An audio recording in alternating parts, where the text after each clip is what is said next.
Good morning, everyone. Can you hear me? Mr. Rico? Yes, we can hear you. Great. Yes, I can. Oh, great, Mr. Rico. Let's get this started. Good morning out there, Bennett, to everybody that's on the line, my colleagues of the 24th Navajo Nation Council, to our visitors, to Mr. President, Vice President. Thank you from the executive branch, Honorable President Jonathan Nez, Vice President Lizer, and then also too, I think I see Madam Chief Justice on the line. Good morning to Madam Chief Justice for being on the line with us. Looks like we're going to have a good discussion today. Thank you very much for, we did do an invite to everyone, so I hope everybody can join us here today.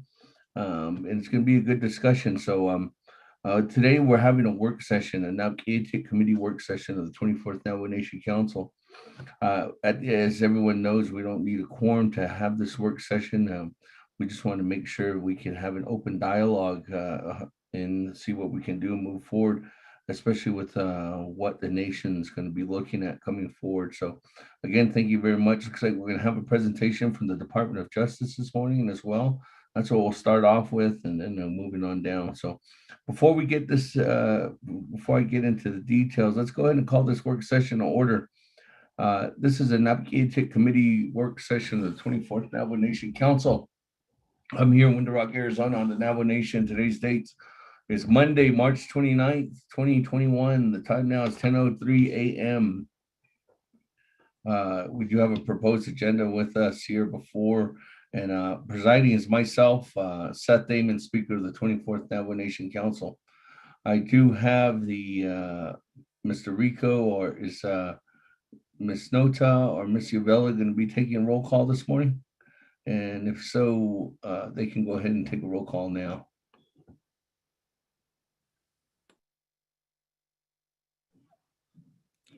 Speaker, I can take care of it. Let me Okay, get it go set. ahead. Give me like 1 or 2 minutes. Let me set it up.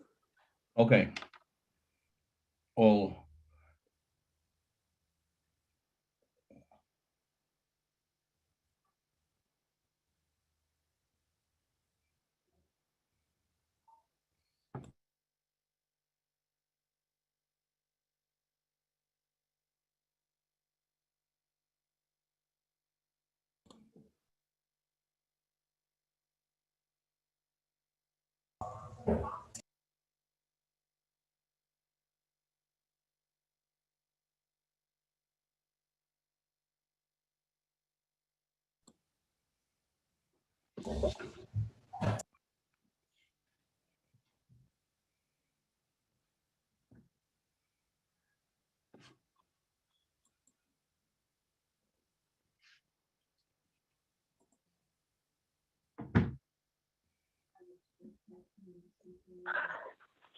Good morning, honorable members.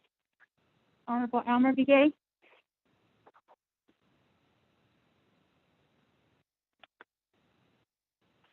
Honorable P. Allen Begay Jr.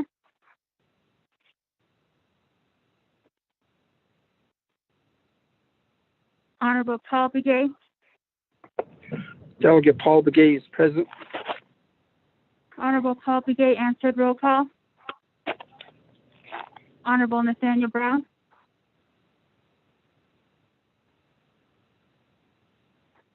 Honorable Eugenia Charles Newton.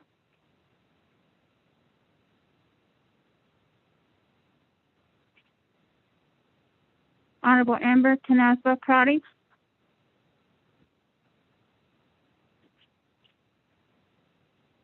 Honorable Speaker Seth Damon. Present. Honorable Speaker Seth Damon answered roll call. Honorable Herman M. Daniels Jr.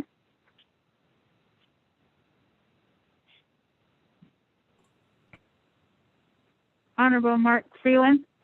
Good morning, President. Honorable Mark Freeland answered roll call. Honorable Pernell Halona.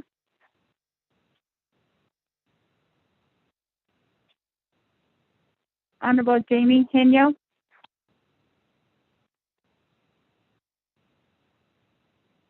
Honorable Vince James. Delegate James, present. Thank you. Honorable Vince James answered roll call. Honorable Rick Nez, Delegate Rick Nez on the line. Thank you. Honorable Rick Nez answered roll call. Honorable Carl Slater,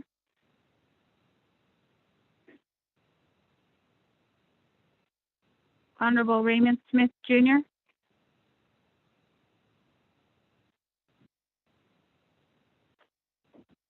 Honorable Wilson Stewart Jr.,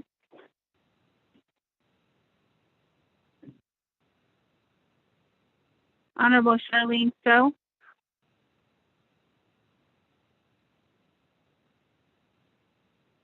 Honorable Daniel So,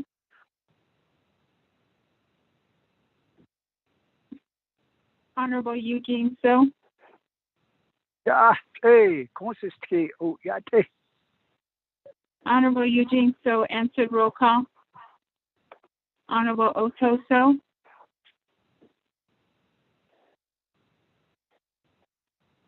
Honorable Thomas Walker Jr.,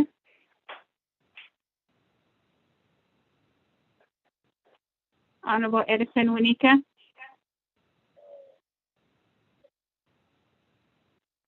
Honorable Edmund Yazi,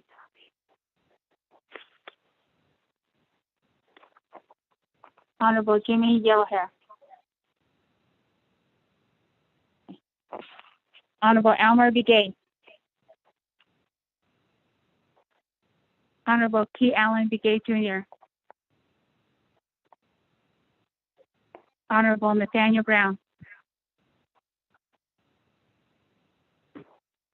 Honorable Eugenia Charles Newton,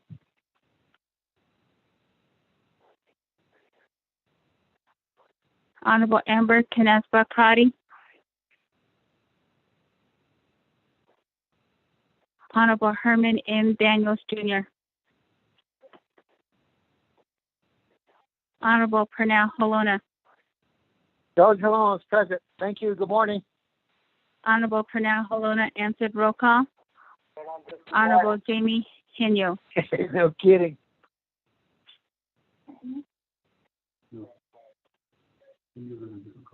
Honorable Carl Slater,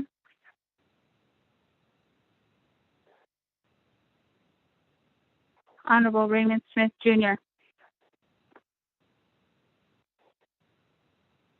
Honorable Wilson Stewart Jr., Honorable Charlene So, Honorable Daniel So, Daniel So is present. Honorable Daniel So answered roll call. Honorable Otto So, Honorable Thomas Walker Jr., Honorable Edison Winika, Honorable Edmund Yazi, Honorable Jimmy Yellowhair. Speaker, you have 8 members present, including yourself. Thank you very much with that. Colleagues, good morning. Again, good morning to everyone that's on the line. Thank you very much for being with us, and thank you very much for wanting to work together on the presentation that we're going to hear at hand from the Department of Justice. And thank you to the executive branch, judicial branch, and all our legislative and executive and judicial staff, employees on the line, all our outside listeners, and then to individuals that are visiting the nation. Thank you very much on this call for listening in, and thank you very much for being a part of the discussion too as well. We'll go ahead and continue on down. We did have an invocation this morning that was done by Honorable Elmer Begay, and it was a beautiful invocation at an earlier meeting. So he blessed the day, he blessed the week. It's a beautiful Monday here in Winter Rock, Arizona. I hope where everybody else is at, it's a beautiful day too as well. We just got blessed all last week with wonderful blessing of precipitation. And I know that us moving forward, we'll go ahead and continue to take that. So I just want to thank Honorable Elmer Brigade for doing a wonderful invocation for the whole nation this morning and guiding us through the day and through the week as well. With that, colleagues, let's go ahead and continue on down to recognizing guests and visiting officials. I don't know if any of my colleagues currently have any recognitions at this time.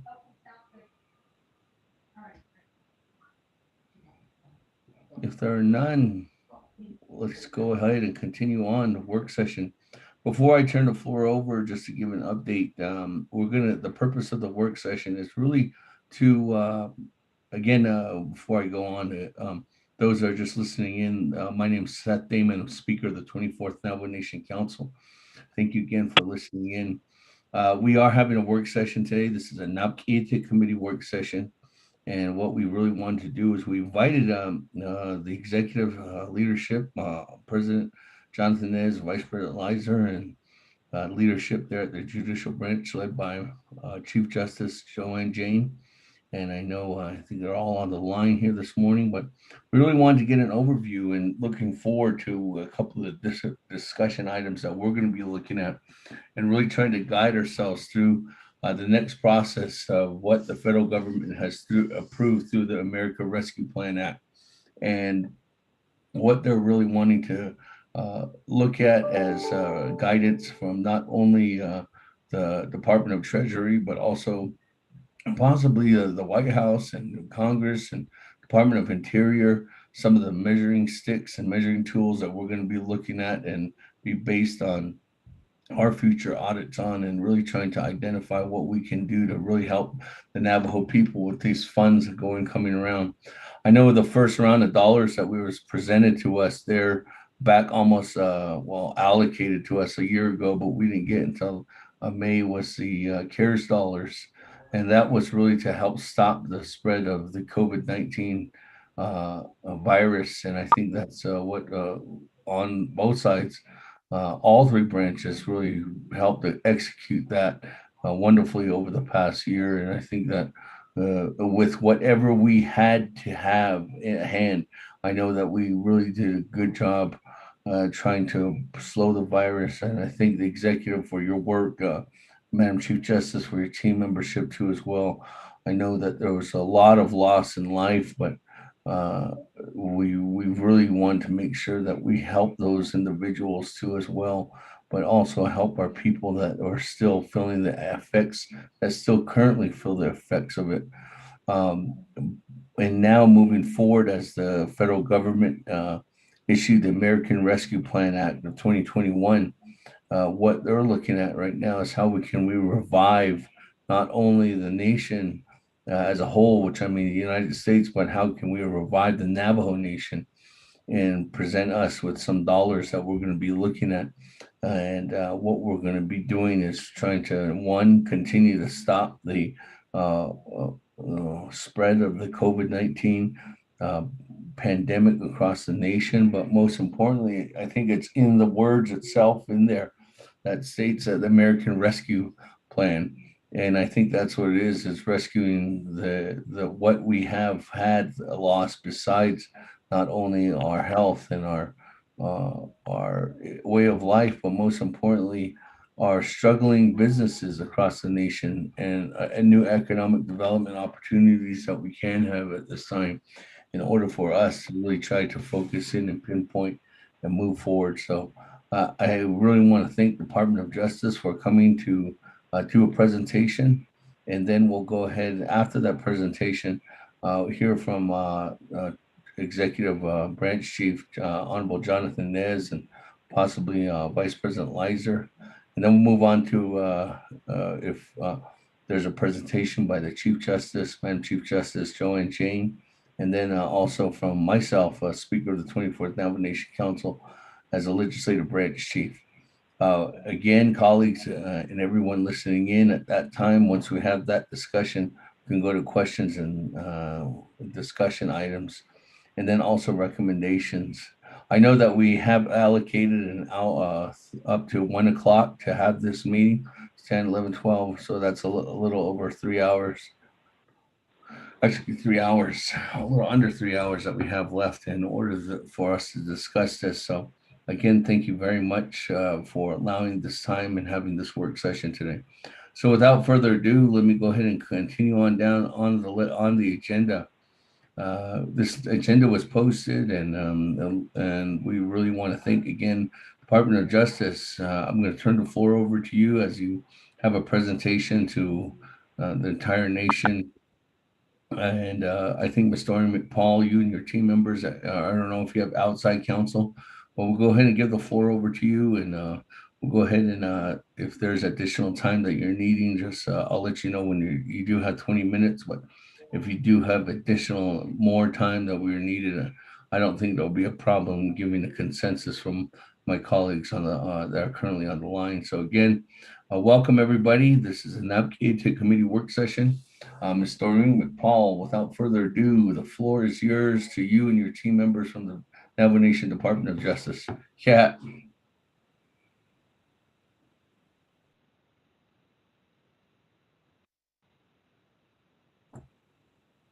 You might have to press *6.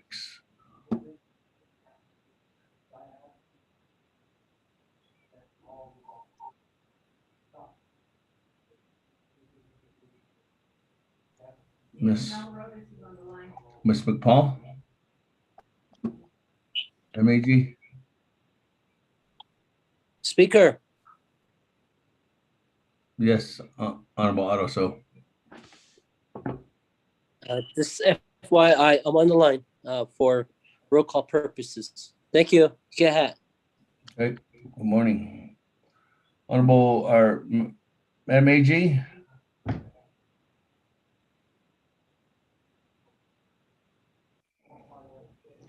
Mr. Speaker, good morning. This is Mel Rodas. I think that Madam AG might be having trouble with her phone. Is it okay if I speak, sir? Yes, you go ahead. Okay. The floor is open to Department of Justice at this time. Good morning, Mr. Speaker, honorable council delegates of the 24th Navajo Nation Council, as well as leadership from the executive and judicial branches. This is Mel Rodas from the Department of Justice Tax and Finance Unit. I want to thank you very much, Mr. Speaker and Council, for the opportunity to let us present today. We have with us today our outside counsel from Holland & Knight Law Firm in Washington, D.C. And joining us, we have Nicole Elliott and Ken Parsons, who are partners with the firm, as well as Kayla Gabeck, who's an associate.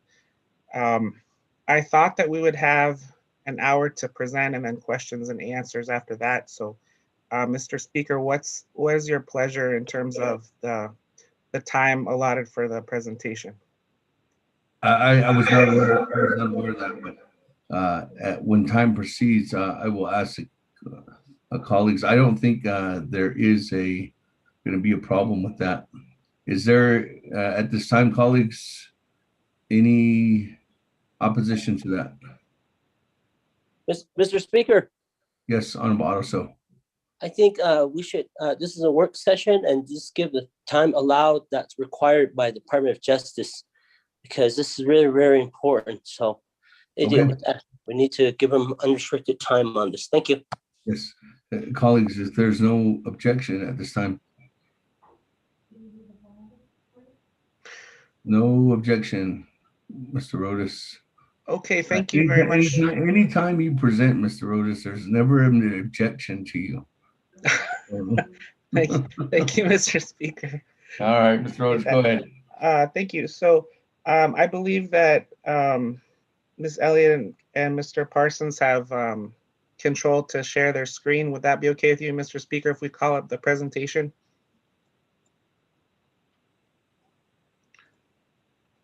Okay. Yes, I'll go just ahead. defer now to Mr. Parsons and Ms. Elliott and Ms. Gabeck. Thank you, Mr. Speaker. Great. Good morning, everyone. If you want to introduce yourselves before you are more than welcome to. Good morning. Can everyone hear me? Yes, you can. Very good. Good morning, honorable members of the Navajo Nation. I hope you can also see my screen. Yes, we can. Very good. Like Mr. Rodas said, thank you for having us. It is a pleasure to present to you. I am Nicole Elliott. I am joined with my colleagues Ken Parsons and Kayla Gabeck. We are outside consultants for the Navajo Nation and have been involved in a variety of projects over the years. Our goal today is to share with you some of the highlights we see from the American Rescue Plan. In particular, some of the programs and new sources of funding that are available to the Navajo Nation. We will try to keep this presentation somewhat short, but everyone who's on the phone should have the slides so you can follow along if you are on the phone. And we're going to run through everything and be open to any questions that anyone may have. It is quite a lot that was contained in this law and a lot of provisions that the Navajo Nation may have an interest in. Hopefully I can move this slide deck along.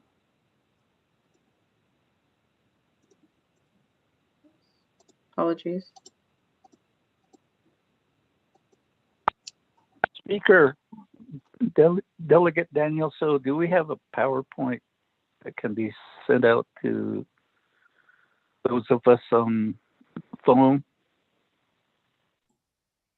Mr. Rodas, do you have a copy of this PowerPoint that can be sent out? Yes, Mr. Speaker, I provided that, but I can send it again to you. Okay, can you send your that staff. over to, can you send it over to Chief Ms. Cheryl Nyazi? Oh, yes, sir, absolutely, right away. Thank Thank you you. very much, Mr. Rodas. Thanks. With that, Ms. Elliott, the floor is yours. Very good. So what we thought we would first do is give you an overview of the federal response to the COVID-19 pandemic, all of the things that Congress has done in the last year. We then wanted to jump into the American Rescue Plan. Ken Parsons will cover the Fiscal Recovery Fund. That is the large amount of money that was similar to the CARES money that we saw the Navajo Nation receive. We also wanted to talk about additional provisions in the American Rescue Plan that are applicable to tribes. And then finally, wrap it up with provisions in the American Rescue Plan, which were applicable to a broad range of states and localities, but have tribal specific set-asides. And if we have time, I also wanted to touch base on some of just the other highlights in the American Rescue Plan that are applicable to businesses and individuals. And like I said, we're going to allow plenty of time for all of questions and answers. So just I wanted to kind of give a history of where we are, very brief. Obviously, we have been dealing with this pandemic for over a year now. Congress has passed 6 major pieces of legislation in response. It happened, the first one early as I think it was last March. And all of these, I would say of these 6, 3 of them have been very significant. So it takes a lot. One of the things that we have been doing at our Native American Law Group is help tribes understand what's in these provisions and what is available to them as in terms of resources from the federal government. So all of these laws were pretty significant. And of course, then we have to deal with what are the other executive orders, has been the state response. And it's just a lot to navigate. And that's what we're here for, is trying to make sense of this for you here today. I think the key takeaways when you look at these 6 pieces is the first is that it was a significant amount of federal spending. I did an estimate and it's about $4.5 trillion when you consider all of these laws together. To us, that means it's really a once in a lifetime opportunity for the nation to harness the resources that are available to it, that Congress made available to it. I would also wanted to point out these different pieces of legislation because sometimes it can be very confusing in terms of what did the CARES Act do, versus what did the American Rescue Plan do. And sometimes there's overlapping and confusion about what program we're talking about, because there is some still provisions under the CARES Act which are still operative and in existence. The other thing I would note about these laws is that, they were not perfect. Congress wrote them very quickly, and some of them you will see very little statutory language. So there's been great authority given to the federal agencies on how to spend these monies because Congress really just was working so quickly. And often a lot of what we're having to do for clients is help them understand what's in these laws. And sometimes the laws aren't really very specific.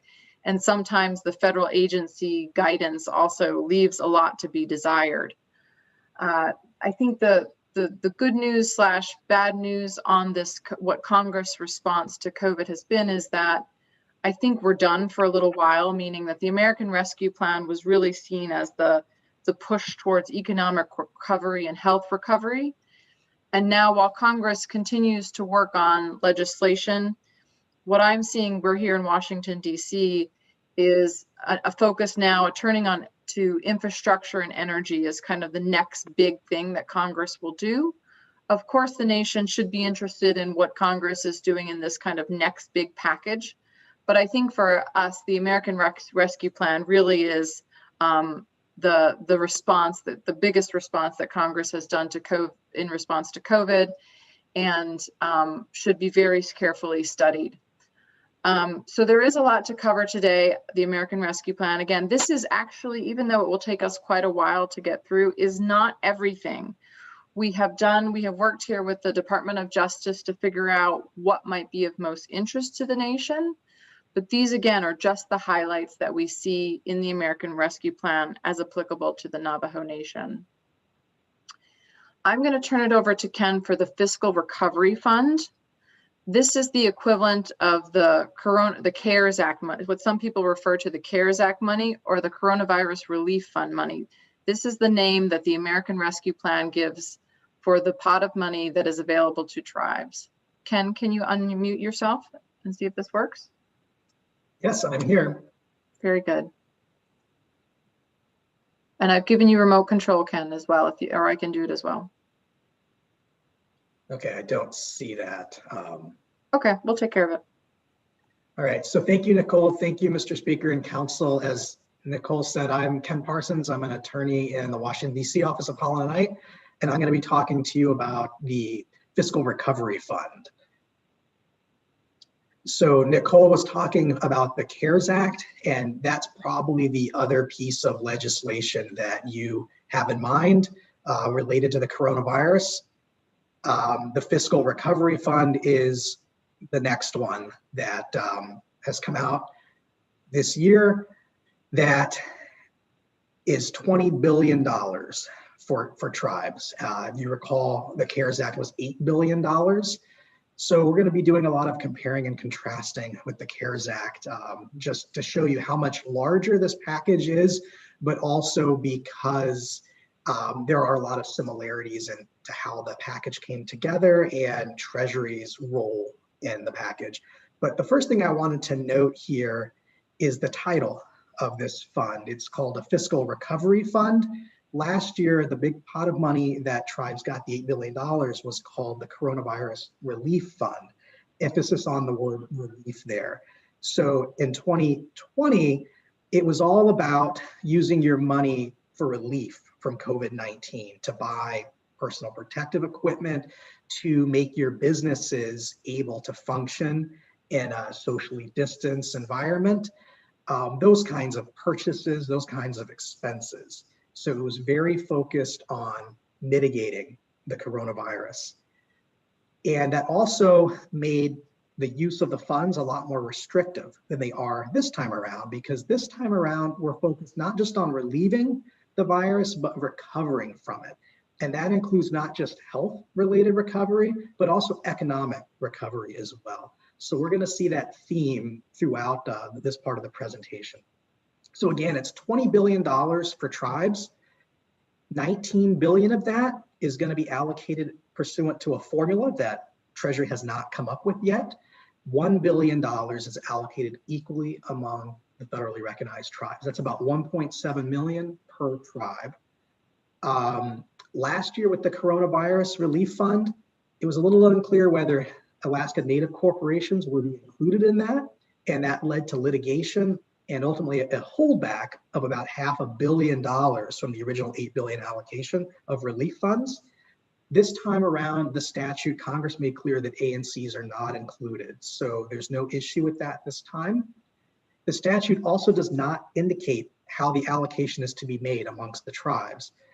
Last time around with the CARES Act, there was also no indication. It was up to Treasury, and there were some consultations that took place, and ultimately Treasury decided to allocate the $8 billion, 60% to tribal population, 30% to workforce, and 10% based on tribal expenditures. And I think, Mr. Speaker, you referred to this, that the money arrived in May or June. It was actually late. It was supposed to come much sooner than that. And if you also recall, we were dealing with a very compressed time frame to spend the money, because not only was it late to the tribes, at the time the statute came out, we only had until the end of 2020 to use the money. So a lot of money came out, but it arrived late and we didn't have very long to spend it. So this time around, Treasury is wanting to disperse the funds as quickly as possible, and the statute gives 60 days to the extent practical. So moving on to the next slide. So what can you use the Fiscal Recovery Fund, or FRF, for? First of all, as I just mentioned, last time around with CARES Act, we only had until the end of 2020 to use the funds. Ultimately, that was extended until the end of 2021, but that really happened too late to be of much use. So most tribes, including Navajo, allocated their funds by the end of 2020. This time around, we've got a lot longer to spend the money. We've got until 2024, the end of 2024, so almost 3 years to spend the money. We also have a lot broader uses. Last time around, the funds had to be used for necessary expenditures related to COVID-19. And it was really unclear in the statute what that meant, and Treasury came out with guidance on that. But one of the things that Treasury said was you can't use the money for lost revenue, for example. But this time around, we can use the money to respond to the public health emergency, just like last time around, for health-related expenses, but also the negative economic impacts. We can assist households, small businesses. We can aid impacted industries like tourism, travel, hospitality.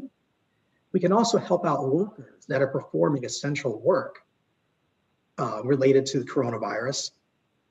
We can also provide government services to the extent we've lost revenue since 2019. So in 2019, if your revenue went down in 2020, that amount of lost revenue you can now use for the provision of government services. So again, a big difference between the CARES Act. And also there's an infrastructure component here that Congress says we can make necessary investments in water, sewer, broadband infrastructure. So a lot broader than last time around and a lot longer to spend the money. So there's not a lot of definitions provided in the statute. So Treasury might be issuing guidance like they did last time around. They issued lots of guidance trying to fill in the holes of the statute. And we found as attorneys that the guidance got less and less helpful as time went on. So a broader statute is much more preferred by us because it gives a lot less opportunity for Treasury to come in and say what we can't do with the funds. But there are some definitions provided in the statute, and it relates to the bonus payment that I was talking about previously, that we can help workers that are providing essential government services. What we can do is provide these workers some bonus pay or premium pay up to $13 an hour on top of their original salary. And we can do that up to $25,000 per worker. And so what are those workers? Well, it's workers needed to maintain continuity of operations of essential critical infrastructure. But if you notice at the last part of that definition, it's up to the tribe to designate what they want to designate as critical to protect the health or well-being of the residents of their government. So you're going to have an opportunity to designate certain businesses or certain sectors of your government as essential for purposes of this definition. So moving on. So just some observations based on what we were talking about. I mentioned previously that last time around, Treasury sent out money primarily based on population, but there was also some economic expenditures and some business employees as part of the framework. If Treasury were to use the same framework this time around, we've calculated that approximately $1.8 billion would be given to the nation as part of this coronavirus fiscal recovery fund. Comparing that to last year, it was $714 million. So we've got more money. We don't know exactly how much money we're going to have because it is to be determined how Treasury is going to allocate this money. It could be more, it could be less. but it's going to be significantly more than it was last time around, the 714 million. And again, we've got more time to use it and a lot more flexibility in how it can be used. As I mentioned, Treasury last year issued a lot of guidance about how to use the coronavirus relief funds, whether it could be used for household assistance or infrastructure, and what it means to incur an expense by a particular time period. All of that transpired between June and October, and different guidances that came out, and they were difficult, and we really felt like they were paring back some of what Congress had, the flexibility that Congress had originally introduced. It's unclear what Treasury is going to do with the FRF. We have a new team at Treasury. They weren't involved in the last of the coronavirus relief funds, and it's unclear what they're going to do, if they're going to issue guidance, what that guidance is going to look like. But one thing we do know is, similar to last year, there are two things. The reports are required. The Treasury is going to require reports about how funds are being utilized. And also the Inspector General of Treasury can perform audits of how the funds have been used, making sure they're used for correct purposes or appropriate purposes. And we've actually been involved in one of these audits already. We do know that they're active in auditing tribes. So just wanted to quickly, just on one slide, just compare the CARES Act coronavirus relief funds with the fiscal recovery funds. And most of this I've already talked about, but it's just helpful, I think, to have in one place. So we have an $8 billion tribal allocation previously, and now we've got more than double that, 20 billion for the fiscal recovery fund. We know $1 billion of that is going to be equally allocated, but the 19 billion, we don't know yet. If Treasury did it the same as last time, it would be 60, 30, 10, population, employees, and expenditures. And we don't know what they're going to do this time around. We already know that Alaska Native corporations are not included. We also know that we have almost 3 years to spend the funds. We have the end of 2024. So last time, I think that the compressed time frame, we only had between June of 2020 and December of 2020 to spend the CARES Act relief funds. And although it was a lot of money, a lot of the projects tribes wanted to do, like infrastructure related, all of that, just couldn't happen in a 6-month time frame. So a lot of things we wanted to do might not have been able to do with coronavirus relief funds. Maybe we can do some of those things with fiscal recovery funds because we have a lot more time to spend the money. Restrictions on use, we had a lot more flexibility. Last time around, it was necessary due to the public health emergency. And I put necessary in quotes because that's what the statute said, but Treasury defined that as something that's necessary in the judgment of the tribal government. So we did think that that provided some flexibility. But here, with the coronavirus or the fiscal recovery funds, we don't have the word necessary anymore. It just says you spend the money to respond to COVID-19 or its negative economic impacts. So we don't have to answer the question anymore as, was this expense necessary? We know also lost revenue. Coronavirus relief funds, you lost business revenue. The Treasury guidance that came out last year said the relief funds could not be used for that. But now right in the statute, it says that yes, you can use, you can provide government service to the extent that you lost revenue due to COVID-19. Could you provide assistance to households? I know that the nation ultimately provided assistance to families, and I think that that's very great. A lot of tribes did that as well, but it's something that wasn't in the statute last time around, and it's something that the Treasury guidance also wasn't very clear on. Ultimately, I think most tribes came to the same conclusion that it could be done, but now we don't have that uncertainty. The statute itself says, yes, you can provide household assistance. Similar thought on infrastructure. It was really unclear last time whether that could be done, or if it could be done, could you really do it by the end of 2020? You only had 6 months. Now it's very clear that infrastructure projects are included, sewer, broadband are included, and water. Maybe other ones are included as well under different ones, but those are the specific ones identified in the statute. We don't know what Treasury is going to do with their guidance, but we do know that the Inspector General, like before, has audit authority and that tribes must return unspent or misused funds. So the goal here is obviously to use every penny of the allocation, but not have to return any of it to the Inspector General or federal government because the money was misspent.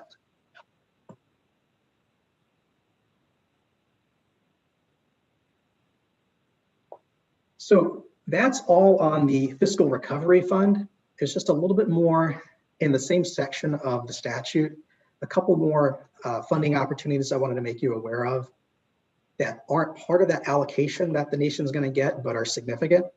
The first is a capital projects fund of $100 million for tribes to carry out capital projects, enabling work, education, like remote work and school. Each tribe is going to get $50,000 minimum here, and that leaves $71 million remaining after it. It's going to be done through a grant process that hasn't been established yet, and the funds are available until expended. There's also a local assistance and tribal consistency fund. $500 million goes to tribal governments here, and that's going to be allocated amounts determined by Secretary of Treasury, taking into account the economic conditions of each tribe. That's undefined, but you can use funds for any governmental purpose except for lobbying, and the funds are available until September 30th, 2023. So just taking a step back here, I just wanted to say that this allocation that the nation's going to get is significant. We don't know what it's going to be, but it's going to be a lot, and you're going to have a while to spend it, almost 3 years. But as I think President Nez has said on a prior call, we don't think one should be limited to the Fiscal Recovery Fund here. There are other funding opportunities that we're going to be talking to you about, and these funding opportunities aren't allocations generally. They're going to be money that's available, but only if you apply.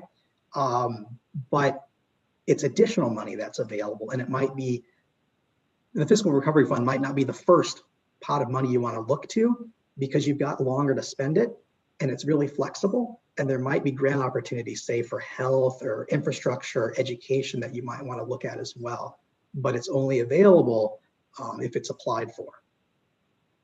So I just want to stop there and see if anybody has any questions on Fiscal Recovery Fund.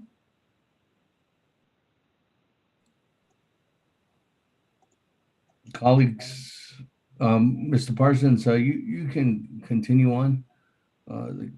We basically have until you're completely done with the presentation, and then we'll come back to you if there's any kind of questions, Mr. Parsons or Ms. Elliott. Yes, thank you. So as Ken was mentioning, that those are the funds, the fiscal recovery funds, and he also covered some of the additional funding opportunities. I'm going to turn it over to Kayla Gayback to talk next about tribal specific funding opportunities. And I do want to reiterate what Ken said. Obviously, the Fiscal Recovery Fund is a significant amount of money, but in the American Rescue Plan, we see lots of opportunities. And given that the Fiscal Recovery Fund is so flexible, really want to make sure that we are leveraging everything else that this law contains and using it, all of the different things very strategically. So Kayla, can you cover for us the tribal specific funding opportunities that were covered in the American Rescue Plan? Sure thing, happy to, Nicole. Do I have control or are you in control? I will give you control. Okay.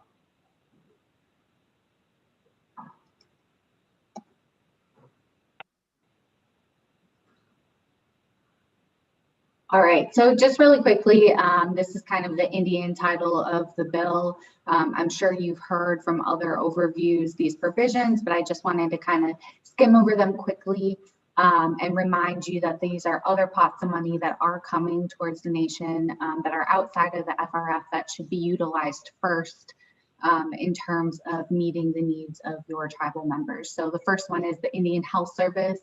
The bill did provide $6.094 billion, and they've divided that into several pots. IHS held a tribal consultation on this last week, and the deadline for submitting comments was last Friday. Their goal is to get this funding out as soon as possible. They said early April. Can't for sure tell you what that means, but on average, from the past bills that have come out, and funding allocated to Indian Health Service, they've been able to turn around this funding in about 2 to 3 weeks. And that includes time to do tribal consultation and then actually distribute the funding. They were seeking comments on whether funds should be distributed proportionately based on existing tribal shares, but no word has been announced on whether that will still be the case. So this is a kind of a TBD, but money is coming.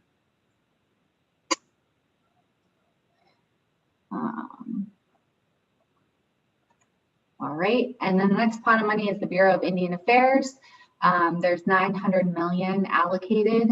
Of the 100 million allocated for the Tribal Housing Improvement Act, this can be used for anything from housing rehabilitation to construction of new houses for folks that live 150% below the poverty line. They're seeking feedback, and the feedback for these consultations is due this Friday. They're considering taking 30% of this funding and distributing it equally amongst all tribal governments, with the remaining funding to be distributed on a pro rata basis. And this pro rata basis would be determined by enrollment data. This is certified enrollment data, not NAHASA enrollment data. So this would be whatever the tribe actually submits to BIA. They are also seeking tribal consultation on this form. The form takes the enrollment data information as of February 2020. So if you've had an increase in enrollment numbers, this might be something that you want to include in the comments to BIA. Of the 772.5 million allocated for public safety and justice, they are considering distributing this funding based on existing allocations of your base funding. Again, there was a lot of feedback. Different tribes have different levels of base funding, and some tribes don't have base funding for this at all. So this is something to consider. In terms of the 20 million allocated for delivering potable water, this is not funding that would go to every community. This would only go to tribal governments that have already identified and are working with the department because of their high need for delivering potable water. So any tribe that does not have this need will not receive funding. One other note, they're looking to fund all of this funding, well, besides the public safety and justice, but the housing funding. And if you're eligible for the water funding through the tribal government line, which would allow the tribal government to reallocate this funding to where it's needed most. So they're trying to provide flexibility. The next pot of money, this is where we kind of get into our NAHASA, but there's 750 to remain available through September 30th, 2025. The year is very important. This doesn't mean that we have to spend all of this money by the end of the year. We have a few years to really build long-term sustainable housing solutions, but the goal is to really address the lack of affordable housing during COVID, and especially as, you know, various tribal members may have been furloughed or lost their jobs due to various enterprises closing, that they don't become homeless. Of this, of the 750, 450 million is allocated to the Native American Housing Block Grant, so the nation would be able to kind of predict what their allocation would be based off of the fiscal year 2021 formula. However, there's another pot of money, 280 million, that's allocated for the Indian Community Development Block Grant, and that is a competitive grant application. There is a tribal consultation being held on this later this week, March 31st, and comments are due on the 2nd.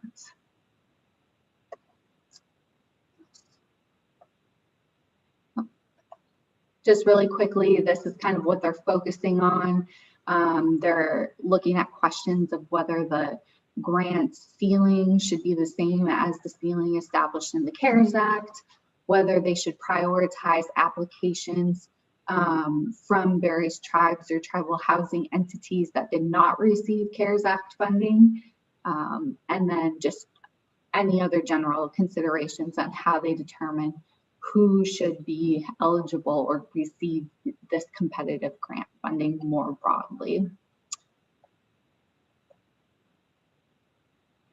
So the Bureau of Indian Education also received a good chunk of money, $850 million. The tribal consultation for this, especially for your region, just happened, I think last Friday. They've been doing it in partnership with BIA. So BIA and BIE consultations are happening at the same time. And they're proposing allocating this money through the 183 BIE funded K through 12 schools, and then specifically to the 35 tribal colleges and universities. They only have 45 days to get this funding out, so they're moving really quickly.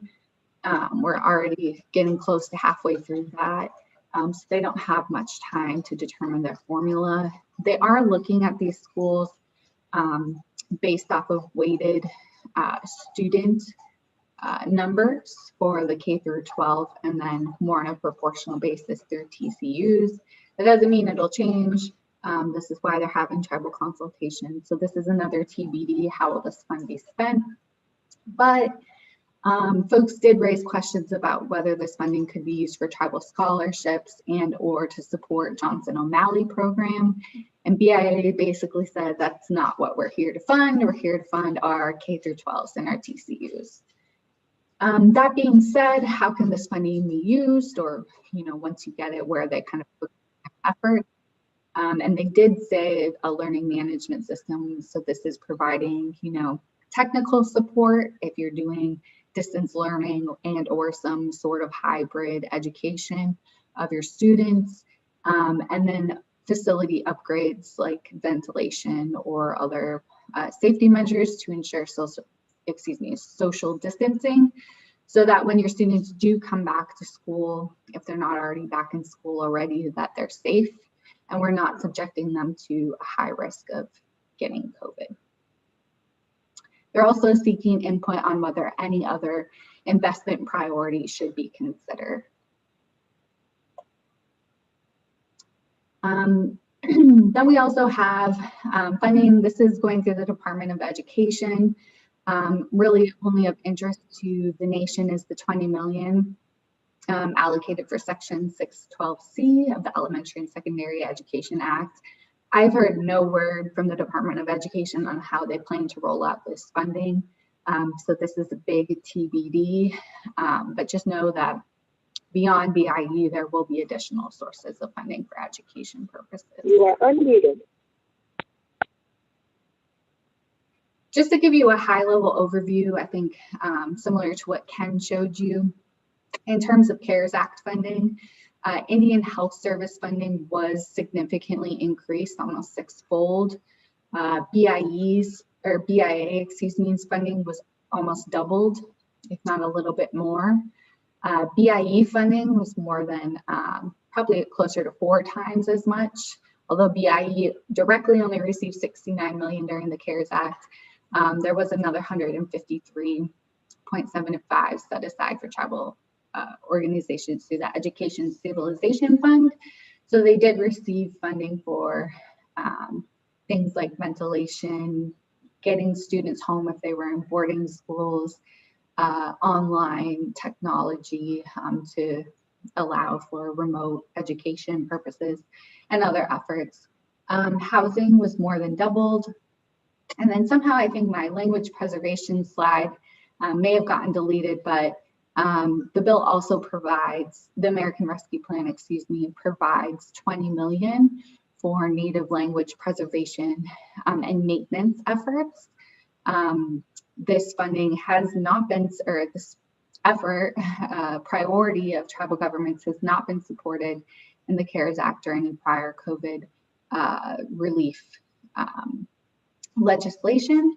And 20 million, to be honest, is not that much, but I did listen into a consultation that they had last Friday on it, and they are asking input from tribal governments that's due this Friday on whether funding should be distributed on a competitive grant basis or an equal allocation basis, meaning any tribal government that submits a request for funding be considered. And so, you know, of the 20 million, if they got 200 applications, each tribe or application would receive about $90,000. So just splitting the 20 million by the number of applications. They're also considering whether if you've received an ANA or Administration for Native American grant previously, if you should be ineligible for this funding, or whether everybody should be considered equally, given that this is a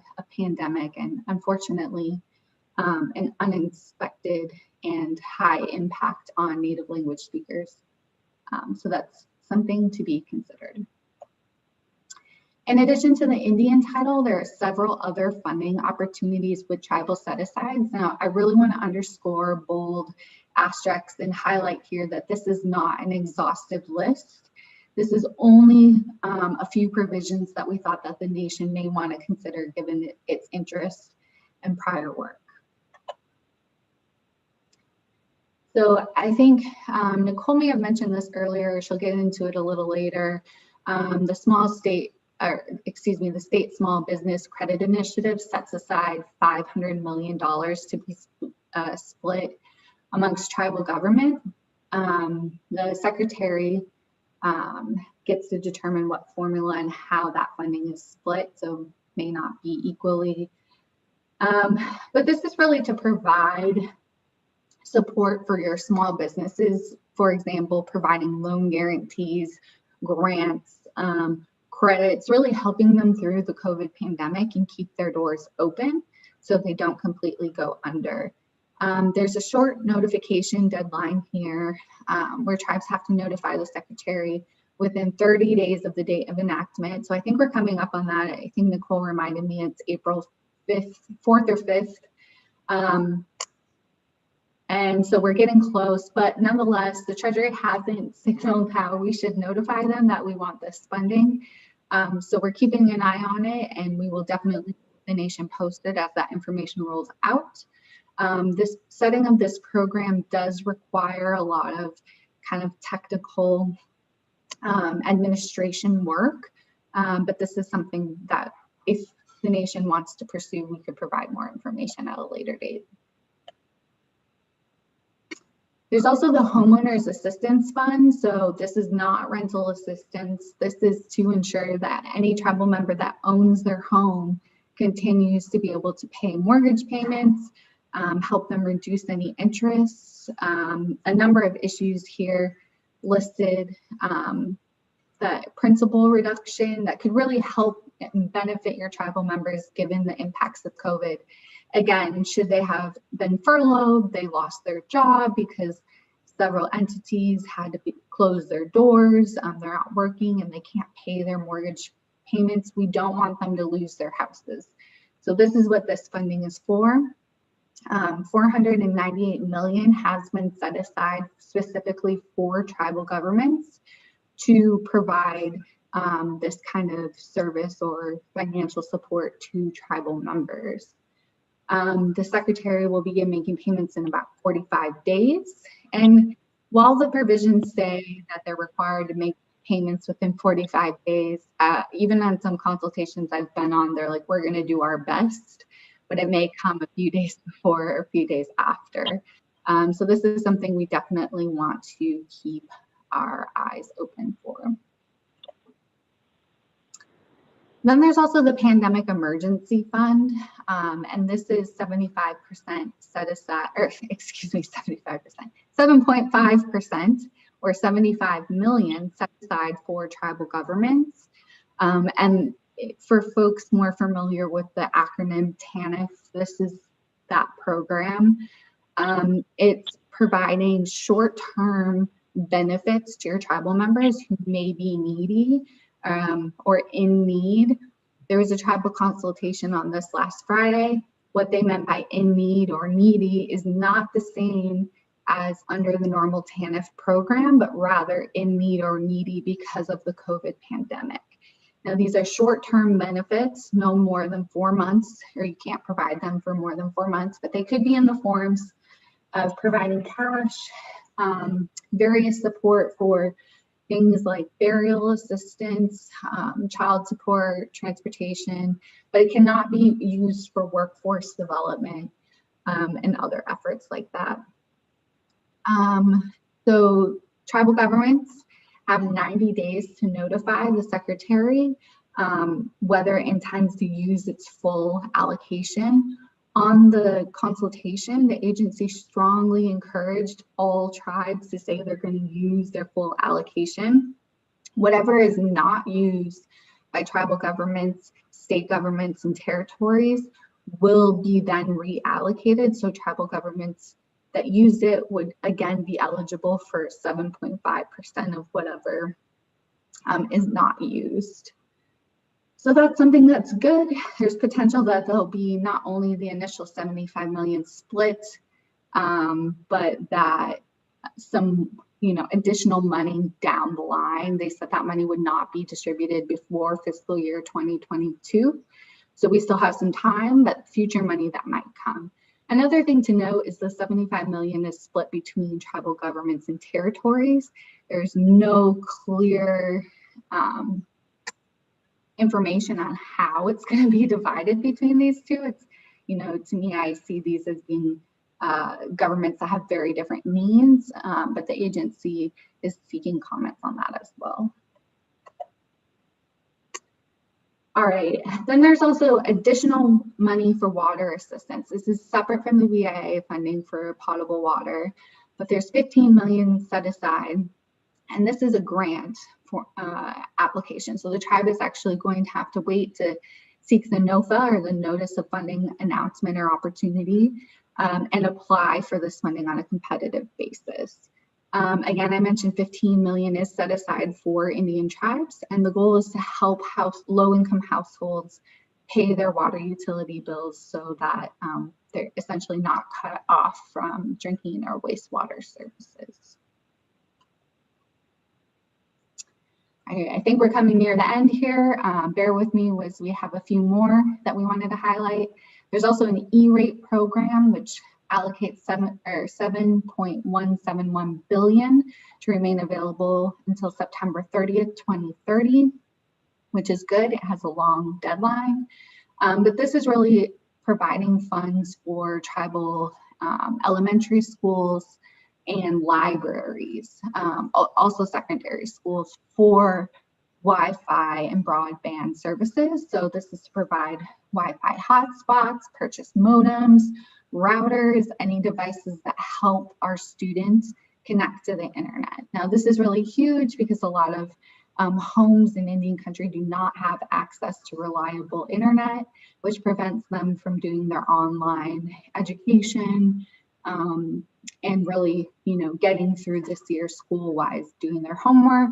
So some tribes and schools are getting creative and putting hotspots out in their parking lot where individual families can drive up in their car and their kids can do their homework in the car.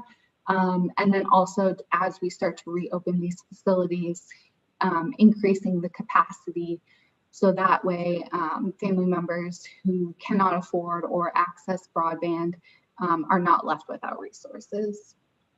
And this funding has to go out the Federal Communications Commission has to promulgate rules within 60 days of enactment, which means we will not see this funding be rolled out anytime soon. Expect this summer at the very earliest. There's also funding for survivors of domestic violence. This is a competitive grant application specifically for the National Domestic Violence Hotline. There's also 10 million that's been made available through the National Technical Assistance Center on Grand Families and Kinship Families. So if you grew up in homes like mine where you have Native children being raised by their Native grandparents, this is really to support those grand families in terms of identifying caregivers, helping with the health and well-being, all kinds of things. But again, this is a competitive grant application where tribal governments are considered eligible entities. There's not a set aside, whereas the survivors for domestic violence grant, there is a $1 million set aside. And then just really quickly, and I'll turn it back to Nicole and Ken, there's a few upcoming tribal consultations. Some have already occurred. These are the past ones, and I've mentioned several of these, and I did as well. But a few upcoming is consultation on March 31st for the FRF, and the nation will want to weigh in here. On the same day, the HUD is also having a consultation on its Indian Community Development Block Grant funding. And then finally, on April 1st, the Administration for Children and Families Consultation will be having a tribal consultation on grant programs for its family and youth services, which I did not touch on in this presentation, but it will be talking also about its low-income household water assistance program, which I mentioned to you. And those, all these slides have dates on when comments are due. And we are standing ready to help the nation make sure that they get their comments in for all of these various consultations, because the deadlines are all almost on the same day. But with that being said, Ken, Nicole, turn it back to you. Yeah, thank you, Kayla. So esteemed members of the Navajo Nation leadership, as you can tell, there is a lot in this $2 trillion law. Some of the funding, as we discussed, will come to the nation if no action is taken. Other sources of funding require the nation to act. Some of them will even likely, some of them will require a grant process. Some of them are flexible, others are very narrow. I wanted to spend about just 2 minutes also just highlighting some in the American Rescue Plan, some of the provisions that maybe are not tribal specific, but also aid in the response to the pandemic, both the health emergency and the economic one. In the American Rescue Plan, there were obviously a lot of provisions that will also directly help individual members. This includes, for example, the stimulus check that everyone should be receiving if you meet the right income requirements. That's $1,400 per person, which includes children, and those checks will be going out by the IRS or may have already even been received. There's also a child tax credit. This is a credit for people who have dependents and is a really valuable credit. It was greatly expanded, the American Rescue Plan, and it's also a refundable credit. So members will be able to get the IRS to make what's envisioned as an even perhaps monthly payment of this child tax credit. So it means that they'll be getting a check from the IRS if they have children and they meet the income requirements. I think it's just important as we think about how to strategize all of this different pots of money to be aware that there are provisions that directly assist individuals in the American Rescue Plan. And likewise, there are provisions that are direct assistance to businesses and employers. These include the employee retention credit for those businesses that have been impacted by a government order or who have decline in gross receipts. And it includes things like the Restaurant Revitalization Fund, which will be a grant program that can be applied to for either tribally owned businesses or other businesses, and includes things like food trucks, those folks who have been impacted by the pandemic. The American Rescue Plan provides a $28.6 billion grant fund. So in the grand scheme of the American Rescue Plan, a lot of things, some of which are tribal specific, some of which are individual and business specific, and wanted to, again, this is not a complete list, but wanted you to be aware that there were other provisions in there. I think in closing, before we take questions, obviously the FRF fund that Ken spoke about is something that the Navajo Nation will be able to take advantage of, will be very flexible, unlike the CARES Act, and represents probably the largest source of funding in this law. But on top of everything else that we presented here is just kind of one piece of the pie. With that, I think we have concluded our presentation, Madam AG and President Nez and others, and we're happy to proceed as appropriate. Thank you very much, Thank you very much, Miss Elliott and Mr. Parsons. Thank you very much to everyone else that presented along too as well. With that, Mr. Rodas, I turn it back over to you or Madam AG if you're on the line. Any other further additional comments during your presentation to not only the Naabik'íyáti committee, but also to President Jonathan Nez, Vice President Leiser, or Chief Justice Joanne Jane? Good morning, Speaker. This is Doreen McPaul, Attorney General, and good morning to the Council. And good morning to the President's Office and to Chief Justice and her staff that's on the call today. Thank you so much for the opportunity to allow us to provide an overview of this important new legislation this morning. This is the third time I've heard the presentation, and every time I hear it, I learn something new. And so I just wanted to acknowledge that this is a lot of information. I really appreciate Nicole, Ken, and Kayla providing the great overview that they did. This is a very substantial legislation, not just in terms of the funding that's going to be made available to Indian country and to the Navajo Nation, but I mean, it's over 100 pages long. And so for them to condense it and present it in a way that is most beneficial to a tribal government office and a tribal in-house attorney office is just really helpful to the work that we're going to have to do here. I just wanted to emphasize some of the points that were made on the presentation today with this funding that's going to be made available. As Ken mentioned, there's a lot less uncertainty with this particular bill. It's more broad with much more flexibility. And so hopefully we will overcome some of the issues encountered during the CARES Act legislation that were based on the sort of restrictions within that that law. And one of the examples that we're looking into, just so the council is aware, is related to the Sihasin projects. If you'll recall, those projects were ineligible for the CARES funding just based on the budgeting requirement that was part of the CARES Act. Ken also mentioned that the guidance that was provided by Treasury was not always really helpful, and so that affected our ability to provide clear guidance to the leadership on some of the issues that were raised. And so we're hopeful with the new administration and the new folks that are at Treasury, they'll set some clearer guidance to help us get through the next several years of this particular legislation.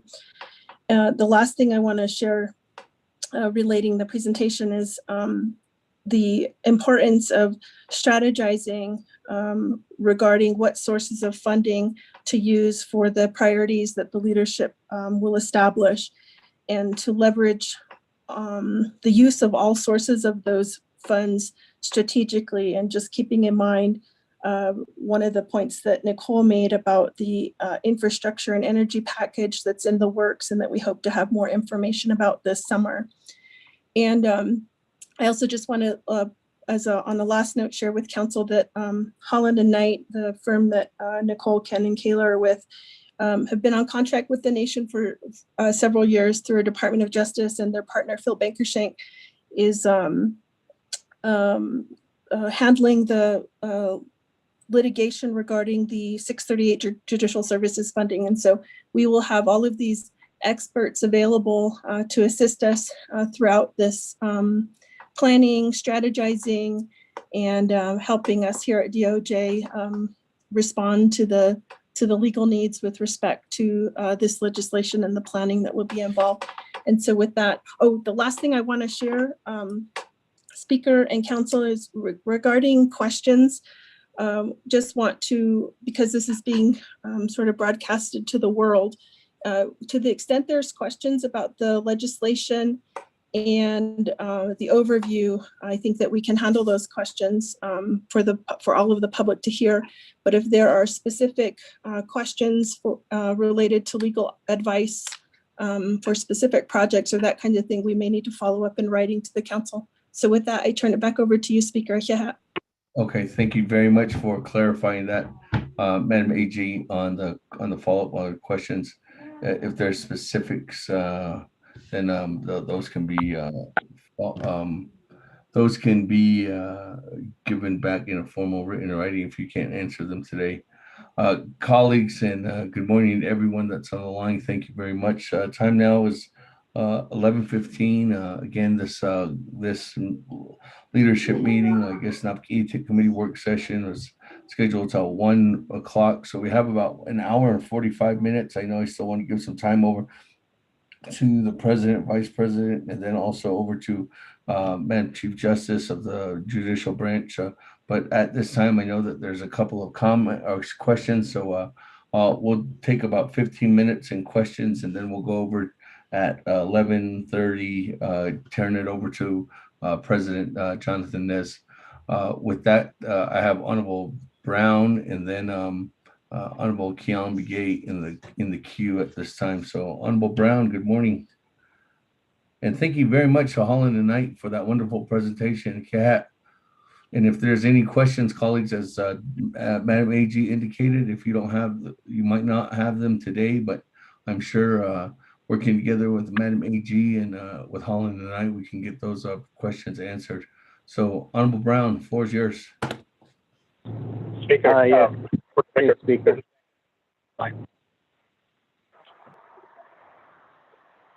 Yes, Speaker. Thank you, President, Vice President, my colleagues. Thank you for the presentation to Holland and Knight. I have a few questions. By the way, it's a really good, comprehensive presentation, considering that we still don't have the full guidelines that will help us guide us through this expenditure to spending some of these funds. My first question was, I know that there was a mention of retro, but my overall question for all these different funds, not just Navajo Nation getting their funds, but also all the other funds like with HUD, education, but all those funds that are coming to the different sectors, departments besides the Navajo Nation tribe. So there's a big, we need to distinguish that separately. So on all of these funds, which and how far back can we do retro pay on a lot of the COVID related? And the other thing that I have for the language program, I think with us, Navajo is established where we have Dodi, there is a Navajo language and cultural department, and there's several departments also in schools. So how I need some more guidance on, I think the question was if it would be equally divided or if it would be on a grant base. So that seemed to come up a couple times, how some of these funds would be dispersed. And then housing, I know we do have a lot of Navajo nonprofits and building houses, helping Navajo Housing Authority. There's always, if we could, will there be a guideline or on these HUD fundings and the Navajo Nation funds, will we still use that federal poverty income guideline policy on these funds as well? Because a lot of the first responders, they're employed, and therefore some of them would not be eligible just on their income for Navajo Housing Authority housing and other fundings that are there. So if you could clarify that policy, the federal income guideline, and a lot of some of our working people, since we're working, they are working Navajos would not be eligible for that. The other part would be for the funding for rehabilitation. And then all these funds, can they be used for building? For example, Navajo Nation has a lot of construction shovel-ready projects, and I think in just about anything on the nation, we have found that everything is pretty much connected to COVID.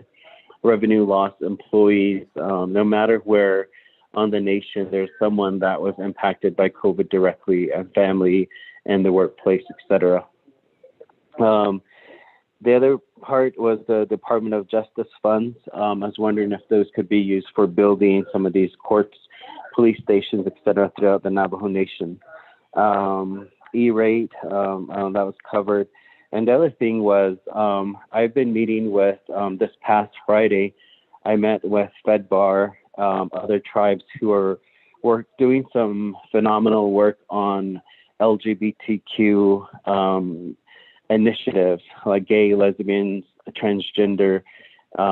They have been, I've met with them, and they've, and before in the CARES Act, they have made requests and also expressed their concern as organized LGBTQ organizations where they were not involved with any of these fundings.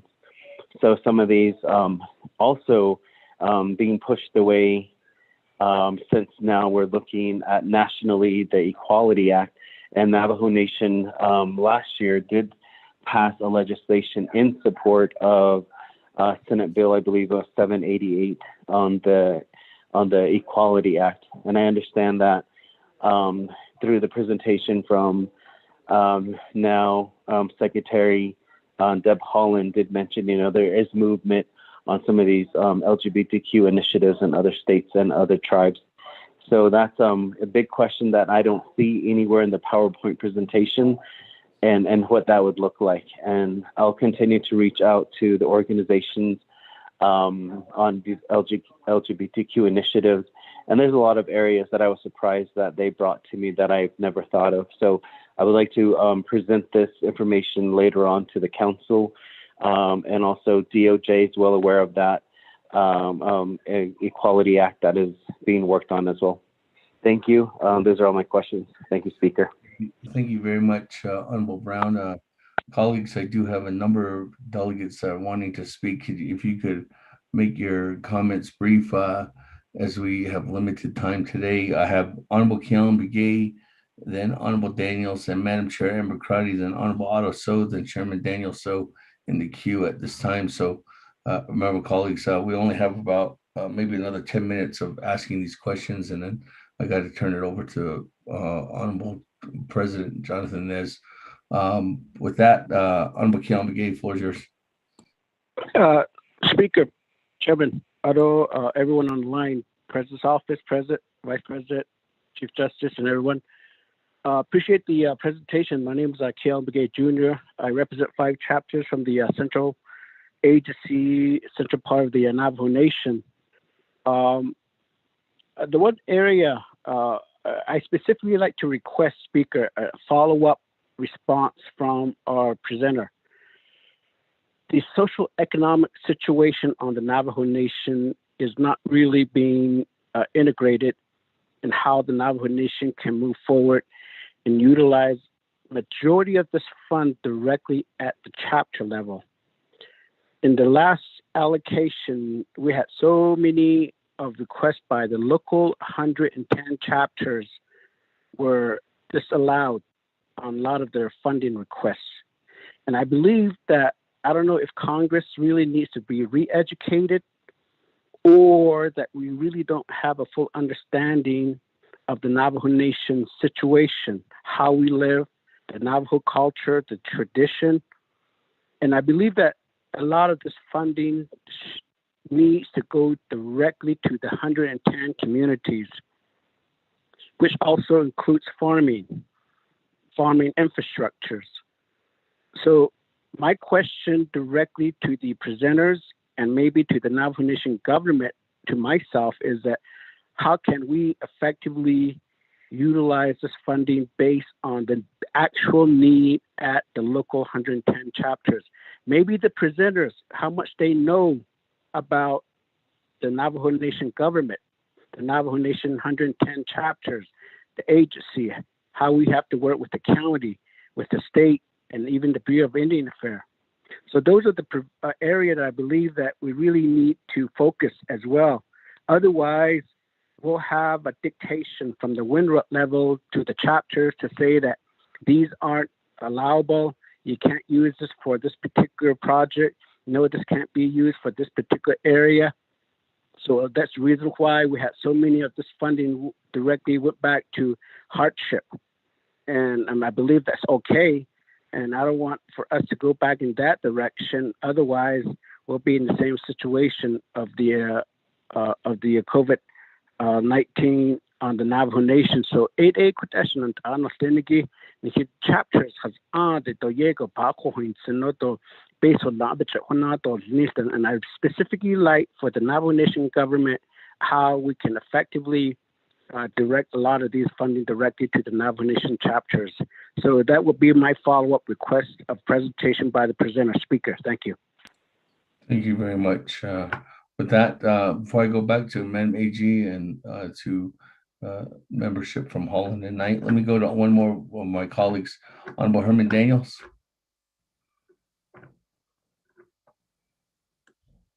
Mr. Speaker, I don't have a comment on the line. Okay, good morning. Actually, almost good afternoon, midday. Madam Chair Amber Crotty, floor is yours. Good morning, Madam Chair. Good afternoon, midday, I guess. Oh, yeah, thanks, Speaker. Quickly, I would want to know from, thank you for this presentation, everybody on the call. In terms of strategy, I'm thinking at a very high level. Could the presenters let us know what would be the best strategy for our funding formula?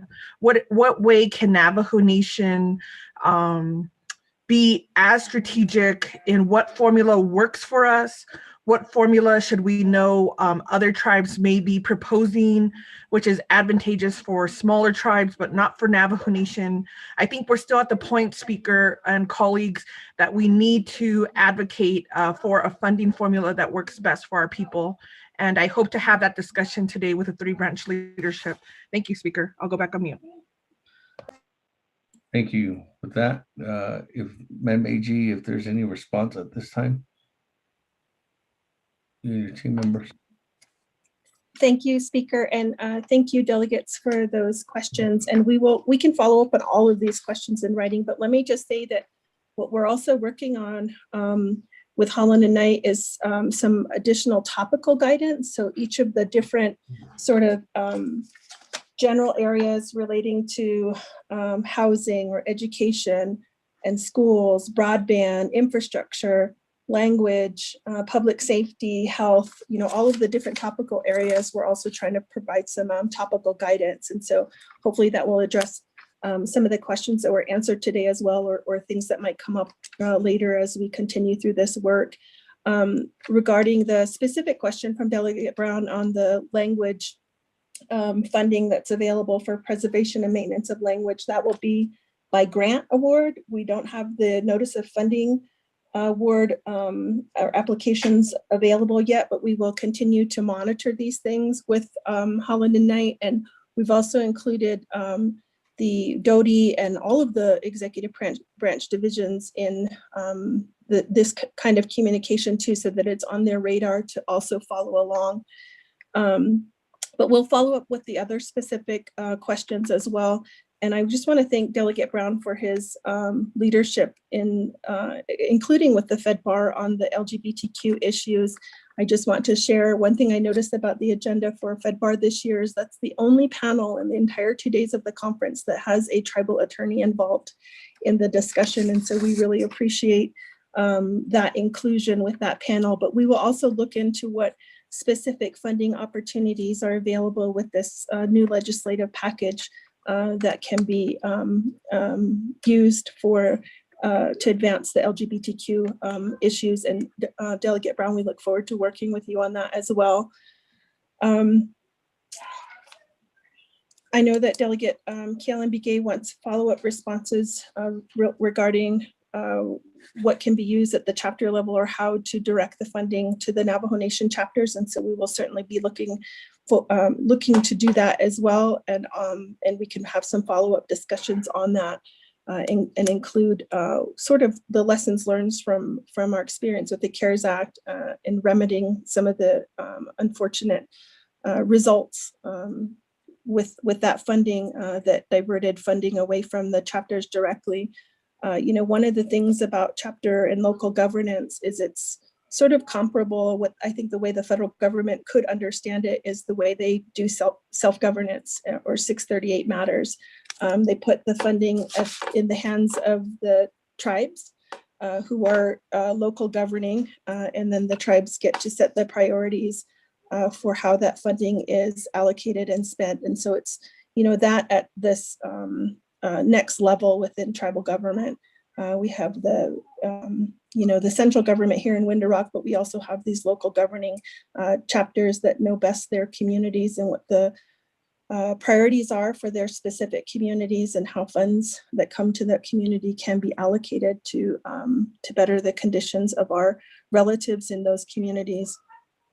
And then just with respect to Delegate Crotty's question about the funding formula, and we've had some strategy conversations with Holland and Knight on this, and just based on some of the consultations that have already been occurring, the things that are advantageous to the nation, I think everybody, I don't think it's anything new or any kind of surprise, but we're a large land-based tribe, and so any allocation that takes into consider land-based is advantageous to the nation. We have a very large population in relation to other smaller tribes, and so a formula that takes that into consideration is helpful. But I think the things that set the nation apart additionally beyond that are the impact of COVID on our communities. The nation has been hit the hardest with respect to COVID, and having an allocation that takes that impact into account helps the nation to address that impact directly. And then also just considering, urban versus rural areas. So, the vast majority of the Navajo Nation is not located near any kind of, border town or urban area. And so the things that come with that are the lack of infrastructure, water, power, all of the things that we struggle with are trying to provide to our communities. And so funding formula that takes those specific considerations into account is helpful to the nation. But we've done some additional analysis beyond that based on the HUD formulas and those kinds of things to see sort of the impact of advancing those alternative figures to the federal agencies or even our state and county counterparts. And so we can provide some additional information on that, but that's basically what is advantageous to the nation. And I hope I've addressed the questions that were answered here, and the other specifics we can follow up on. There was a question that I do want to refer to Holland and Knight that Delegate Brown asked initially regarding which of these funds sources are retroactively applicable. So I'll defer that to Holland and Knight. Thank you. Thank you. Can I answer the retroactive question if you'd like? Yes, go ahead, Mr. Parsons. Thank you, Speaker. So it's a great question, Delegate Brown, on the retroactive. I want to take a step back and refer first to the CARES Act and how that was formulated. And that was very clear that it had to be unbudgeted expenditures that occurred between a period in March 2020 to the end of 2020. So it was two requirements. It couldn't be in your budget, which led to a lot of uncertainty, I think, on a lot of issues. And secondly, it had to be used by a particular time period that was very quick, just 6 months later. With the Fiscal Recovery Fund, there are a couple of different time periods, and it's not immediately clear from the statute. No longer is there this unbudgeted requirement, and it has to relate to expenses incurred from March 2020 to December 2020. That's not in the statute anymore. So what it says is you've got to use the money for costs incurred by December 31st, 2024, and to respond to the public health emergency. Well, so what does that mean? There's no date there, but it's the coronavirus public health emergency. So my reading of that is any expense that relates to COVID-19, you can go back. So although you get this Fiscal Recovery Fund in 2021, COVID-19 started in early 2020. So I think you can go back there. I don't think you could go back to mid 2019 because COVID wasn't really on our radar screen then. And so we can't really attribute negative economic impacts to that virus. But as far as you can go back to COVID, I think you can use the Fiscal Recovery Fund for it. So that's number one. That's when you're triggered in the statute to COVID-19, I think you can go back to early 2020. So it is retroactive in that respect. Then there are other portions of the statute that don't really have a date and don't tie to the virus at all. For example, you can use it to the Fiscal Recovery Fund to make necessary infrastructure improvements, and it doesn't have a time frame there, except that you've got to use it by 2024. So there, it's unconnected to COVID-19. So I think it's uncertain if you could go back infrastructure to 2020, or if it's got to be just in this year. I think that's uncertain right now. Also, the other one, you can use the money for government workers performing essential work. And again, that's connected to COVID-19. So I think in that case, because it says during the COVID-19 public health emergency, I think it's pretty clear there that you could go back to 2020. And because COVID-19 existed then. Go ahead, sorry. I was gonna say, and the only caveat on all of that, what you said, Ken, and I generally agree, is that it's still very early. And we are waiting to see whether the U.S. Department of Treasury, you recall, again, Ken mentioned this, with the CARES Act, put out some guidance in the form of FAQs. And I think it's still very early on and a little unclear whether we will get similar FAQs, what they will say. So this is just our reading of the statute as Congress set forth, and a little bit is of a wait and see what happens. Okay, thank you very much. Thank you very much for that response, Ms. Elliott and Mr. Parsons and Madam AG. That, colleagues, I do have very limited time. Honorable Otto So and Chairman Daniel So, if you want to make a limited response, I know I have President Jonathan Nez waiting as well. Honorable Otto So. Thank you very much, Speaker. Do you hear me? Yes. Okay.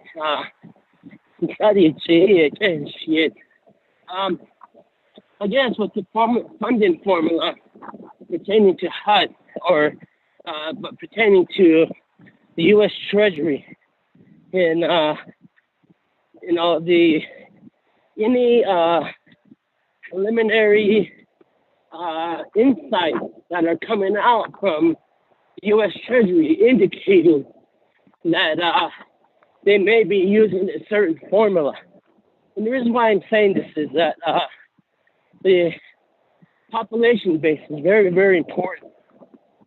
And I believe at the Tribal Interior Budget hearing, the Navajo Nation advocates off of population.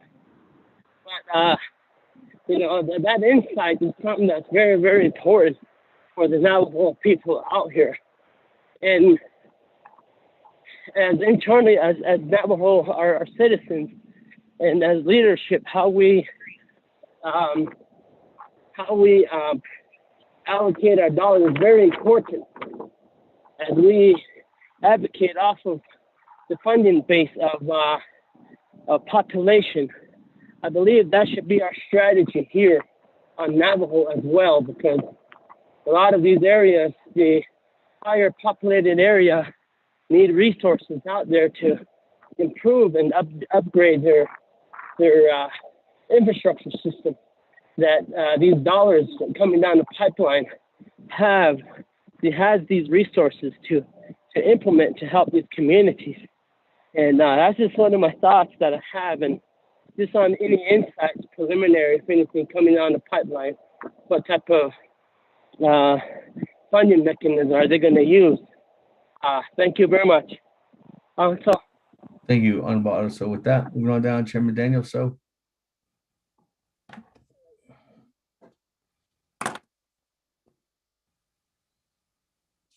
Chairman Daniel So.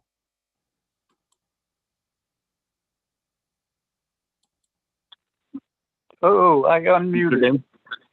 Thank you, Speaker. The all our dignitaries on the call basically to Holland and Knight. Please provide second, third, and fourth layer depth into the health funding, the education funding, and of course the human services funding. I think basic to that is some very and it sounds like, you know, we'll have many possibilities. Speaker, the only thing I would see us being weak in is the fact that we don't have enough grant writers, proposal writers. And how do we get some of these high-level competitive funding sources? How do we get our feet in the door in that aspect? The aspect that's of very great importance is the mental and the behavioral health care. That's not really outlined. The other is the fact of, again, even in the area of housing, the second, third, and the fourth layers of, I guess my concern is you just, for the lobbyists, you cite the sections, but for us that have very limited connectivity, we can't get into the depth of those sections. And so that's where I'm asking for presentations quickly. And if it takes an hour for you to address the Health, Education, and Human Services Committee, I'd sure appreciate that. Although, yes, this is just, we're barely sticking our feet into the cold water. And at some point in time, we'll have to jump in. Thank you, Speaker. Thank you very much. Madam AG, for a response. Thank you, Speaker, and thank you, Delegate So and Delegate So for those comments and questions. I agree with Delegate Otto that the population-based information is important to funding formula for the nation, and that should be included as part of that.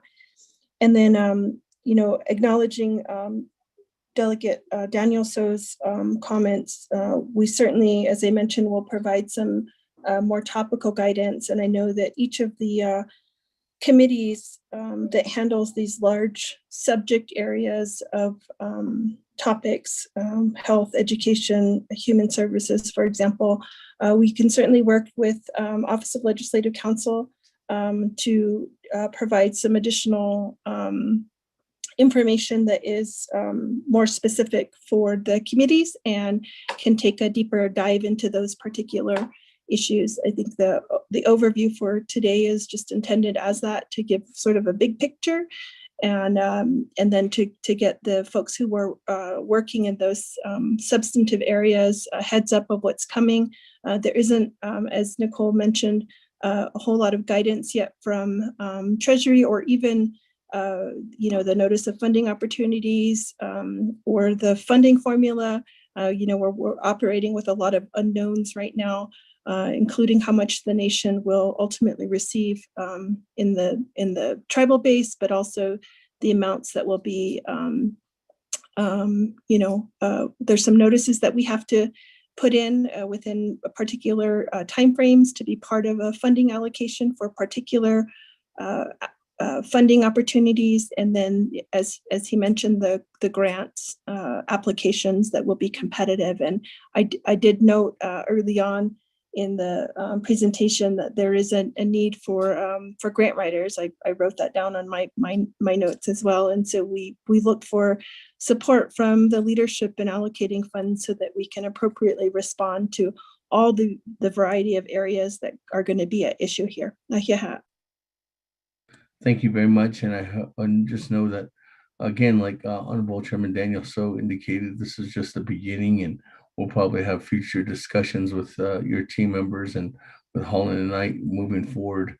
And especially once the information comes out from the Treasury and more guidelines are in place, and that will help us with further executing further expenditure plans and any or within the realm of the whole legislation itself. So again, thank you very much to AG and to members of Holland Knight for being with us this morning. You're more than welcome to stay on, as there's probably further discussion and maybe might be involved as well with the next presentation or next couple of presentations. But let's continue on, colleagues, as we have a presentation from the Executive Branch Chief at this time, Honorable President Jonathan Nez. And then I don't know if Vice President's on the line too as well, but President Nez, good morning and actually good midday. Thank you for accepting the invitation to come and meet with the Navajo Nation Naabik'íyáti Committee today and formally discuss preliminary steps and what we're looking at in receiving additional funds, as you just were listening in on the presentation from Holland and Knight for the American Rescue Plan Act of 2021 the nation will be receiving. So President Nez, floor is yours. Right. Thank you, Speaker, and thank you, Madam Chief Justice and 24th Navajo Nation Council. Our Attorney General, Doreen McPaul, and your staff for the delivery of this presentation with Holland and Knight, Nicole, Ken, and Kayla. You know, just briefly, you know, we've gone through a year of some hardship, as we know. A couple of weeks ago was the 1 year of the virus coming onto the Navajo Nation and our first death. And we've come a long way with the prayers of our people, the Navajo people that are listening, our constituents. Thank you for your strength and your prayers. That is what is getting us through this pandemic. And our thoughts and prayers go out to the 1,246 families who've lost loved ones. And many more people have lost their lives throughout this country. And we appreciate the new administration for this relief, this rescue plan, as they call it, to infuse monies into tribal communities, over $31 billion. And 20 billion is to be allocated through Treasury and a formula that's developed. And you all have mentioned the formula. And we continue to advocate for equity. 574 tribes is a lot of nations throughout this country, tribal indigenous nations. And so all we're wanting is the fair allocation of dollars. I mean, as you know, states get their allocations based on population, and in some cases, land size. And all we're asking is the same. So there's a lot of lessons learned, Shananta.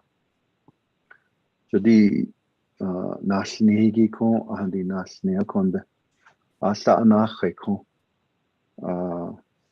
kitchen de paho do shidok do shanado Vice President Lizer here then he di nido lesa Shananta and here ni nache e asho di nasnigi e ya kon ni konde kon sa ni keni hinasa it's that just that he can't even benet do jada still ishi but so deals and all Badeta. Dicha.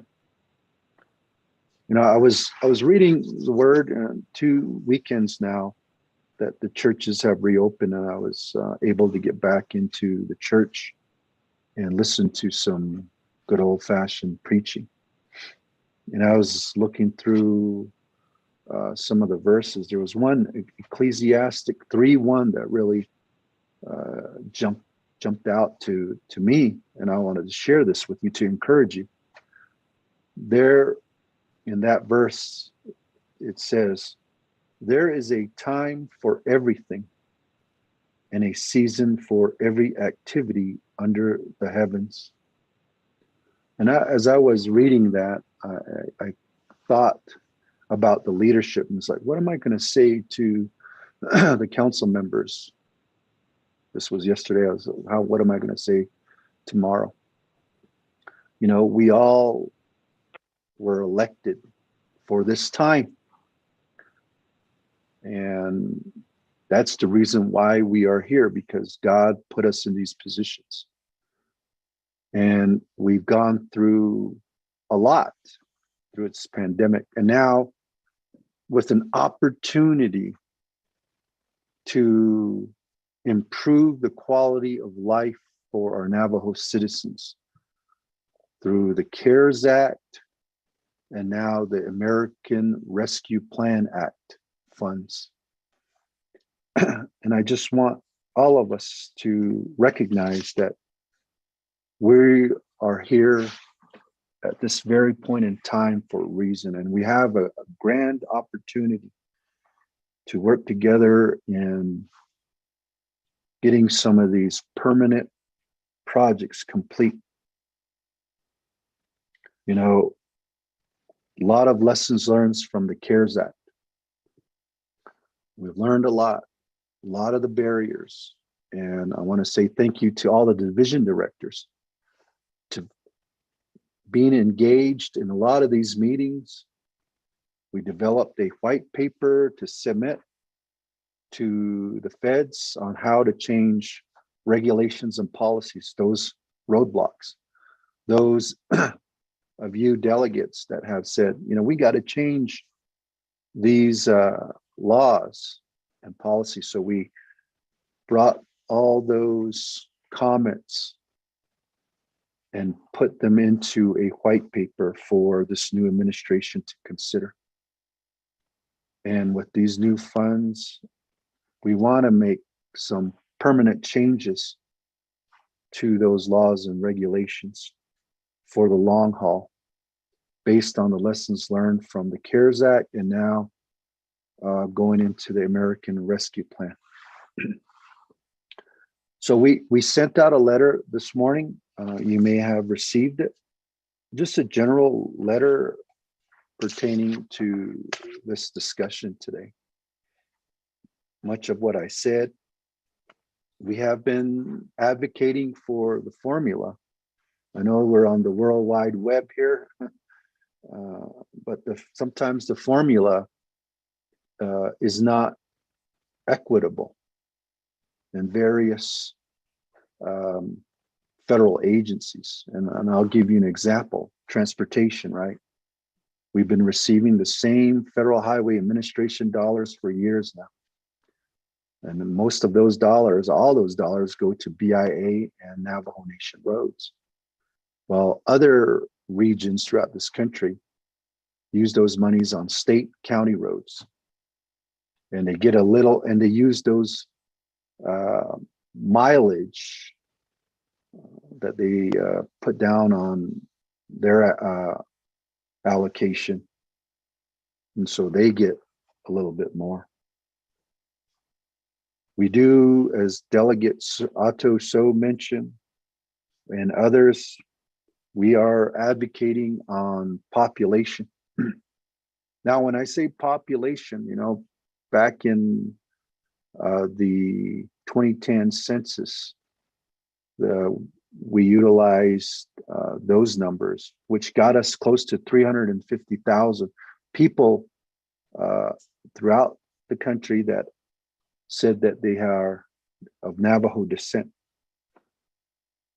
Now, if we're going to be utilizing enrollment numbers, our minimum here on Navajo is to be 1/4 blood to be enrolled. Not all the tribes use that provision. Other tribes like the Cherokee Nation, they don't use blood quantum, they just use lineage. And they say that they are the largest tribe in the country, but I think many of the tribes throughout the Southwest are using those protocols, blood quantum. And so you can see the inequity there already. But if it's based on population, that's the people that are being counted in the census. It's probably going to be more, right? 2020 census just was complete. The other is the land base, is what we also mentioned to be part of that criteria. And the number of employees that work here on the Navajo Nation.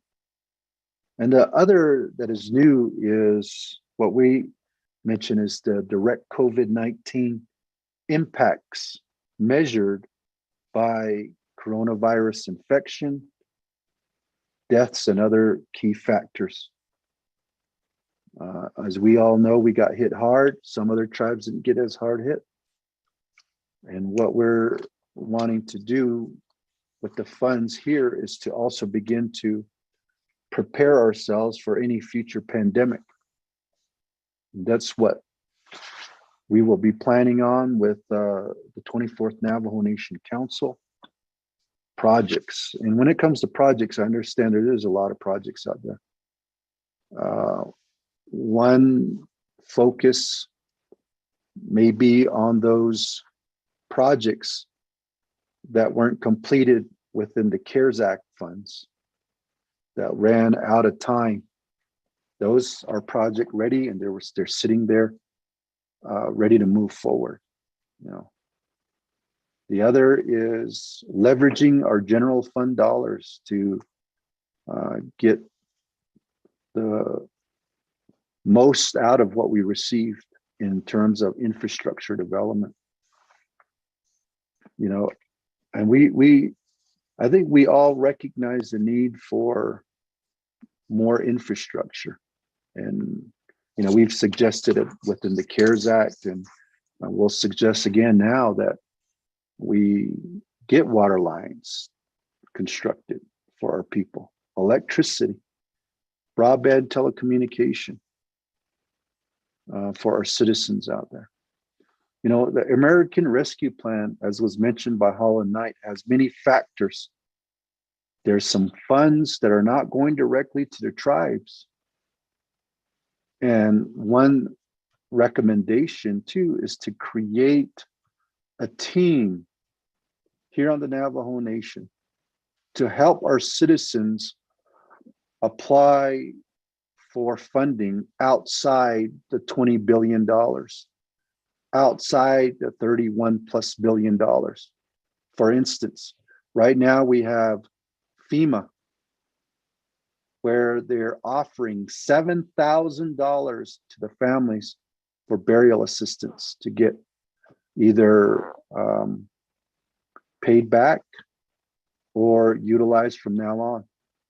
But they have to apply, our citizens have to apply on their own. And as you know, some of our Navajo citizens don't have electricity or the means to apply. And so we should be trying to get as much assistance and aid and relief to our citizens as we can. And that's just one example of many where we would be able to help our citizens apply for other funds that are sitting in different agencies. Right now, the CARES Act monies, some of it are still sitting in federal agencies. And I appreciate the comment about grant writers. We just are going through a process bringing on a grant writer right now, an additional task to one of our contractors, so that we could work with the council, work with the divisions to bring in additional dollars. Of course, being a grant, you have to, follow certain protocols. That's why one of the things that we advocated for is direct funding. And of course, much of it has been directly funded with your help, with the council. And so the distribution of the ARP funds, we are bringing back to the forefront, like we were doing with the CARES Act fund, is again, infrastructure and investing in water, sewer, electricity, renewables, and broadband, criminal justice and judicial buildings, those justice centers. There's a closure of the Shiprock facility. I think Window Rock may be coming next. You know, we need to get those facilities built, rebuilt. Strategically place these emergency warehouses. You know, we're the one at the temporary one at the fairgrounds is going to be taken down. The task that Division of Community Development, Dr. Pearl Yellman, has done, getting all the food and supplies out to the chapter is complete. And so we want to say thank you. But there should be permanent warehouses for, you know, emergencies like what we're going through. Healthcare and mental health facilities. We said that there are some healthcare facilities on the priority list. Pueblo Puntado, Baadaway Gap, those should be constructed as soon as possible because they're ready to go. And then put more on the priority list for the future. Roads and bridges, healthcare and mental health facilities, providing housing development for tribal members. 70 million has come to the nation, to NHA, for its annual allocation of Indian Housing Block Grant, an additional 50+ million from the American Rescue Plan Act. Here's a time to develop a housing manufacturing facility. So we were going to introduce a UUFB. We took that back out, and we're going to be working with NHA to get those housing manufacturing facilities. And we do need one in New Mexico still. New Mexico delegates, if there are land available, please talk to Pulse and Chaco about that. The others into the city, as you all may know. The economic recovery, our businesses. You know, I wanted to also bring up that there is $500 million from the original, the first allocation, the CARES Act allocation, that is going to be sent out to tribes. I think with that money, whatever comes to the Navajo Nation could be set aside to finish off those Navajo members that have didn't get their hardship assistance checks. Also, the business funding, business relief funding, those businesses that didn't get their funding could use those for direct allocation from the CARES Act, what amount that's going to be coming up soon to the Navajo Nation. And the few pages that was in the letter just kind of gives you an overview. And I know that we've all been working on this with the oversight committees.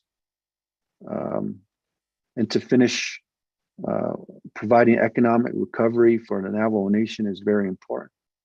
Lost revenue by the Navajo Nation government because of the shutdown. Delegate Key Allen Begay and others were talking about, or Nate Brown was talking about retroactive to the start of the US's emergency declaration. So I think we could be able to use that for hardship for salary during that time, for special duty pay, and those that didn't get their paperwork in time. The other is the schools. You know, you got a separate amount of funds for schools that you heard. So there's separate pot of money for the BIA and the BIE. There's also the Indian Housing Block Grant. There's also the monies that go to the Indian Health Services. Those are monies that are separate from the 20 billion that goes directly to tribes. And so even the monies that go to the states, they receive that fund based on population of their states. And that includes Navajo citizens. And so we got to press the state schools to provide resources to those schools that are on the Navajo Nation. Navajo Nation chapters were brought up. I totally agree. And the townships and government certified chapters. And here's an opportunity to get fresh fruits, fresh foods to our people, and focusing on agriculture and food security. In the letter, and I'll end with this, is from the Department of Education. Mention, scholarships, housing relief. There is housing relief within the monies that are available for rent payment for our college students. Navajo Department of Justice also mentioned their support, and I appreciate AG bringing on Holland and Knight. We get a different perspective on how these dollars could be utilized, and it's not as restrictive. And so we have an opportunity here to really do some major projects here on the Navajo Nation. And plus, it has no deadline, but it doesn't mean we just sit on it, right?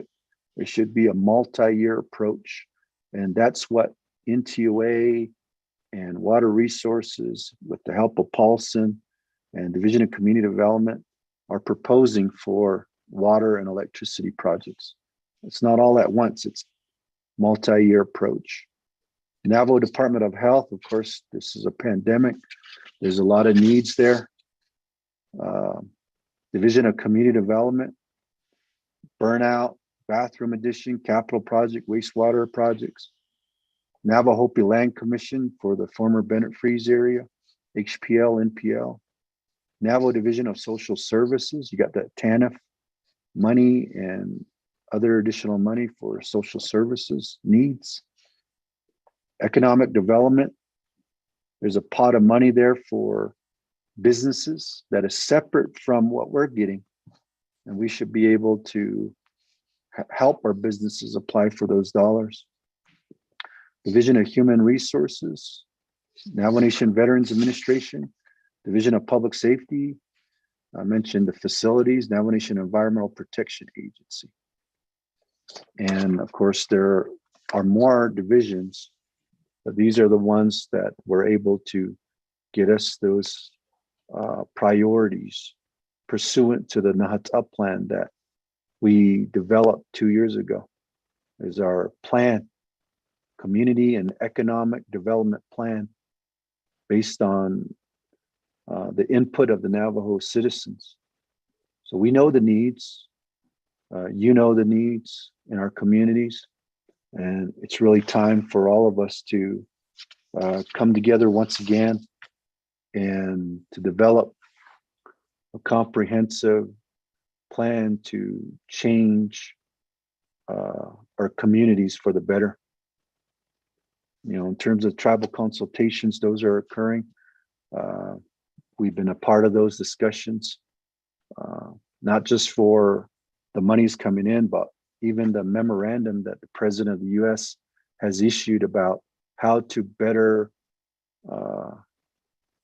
have a working relationship with tribes, how to update the tribal consultation policies. And I want to say thanks to the team for getting all that information to all of us in Navajo Nation Washington office to make those inputs. So now's the time, ladies and gentlemen, as we see some low numbers in our community, we're getting back to full operation here on the Navajo Nation to put our thoughts and our plans for the Navajo people together so that we can improve the quality of life, not just for the immediate needs, but also for the future of those individuals that, you know, are living off the Navajo Nation. They're not, majority of them are not going to live off the Navajo Nation for long. They want to come home at one point. So let's also prepare for their return to our nation. So that'll be it, Speaker and Madam Chief Justice from the executive branch. I appreciate the opportunity to say a few words and to also issue the letter, and we look forward to engaging in these discussions for the Navajo people. Speaker Damon. Thank you. Thank you very much, Mr. President. Thank you very much for being with us this morning, and thank you very much for accepting the invite. With that, colleagues, any comments, questions at this time? We have about 10 minutes before we go into Madam Chief Justice's presentation. I don't have Speaker, anybody. I got a question. Honorable Otto So. Thank you very much. I don't audition and thank you for presenting this. And although we are all in the preliminaries of the funding that's coming down the pipeline, President, I really hope that with what you indicated earlier, you're practicing what you're preaching, talking about the population. And that should carry on Navajo too. You should be able to advocate fully for the larger populated area on the Navajo Nation. Because here, the larger communities have a lot of infrastructure needs of upgrades, existing sewer lines and water lines that are collapsing in these large communities, which these infrastructures were built in the late 60s and early 70s.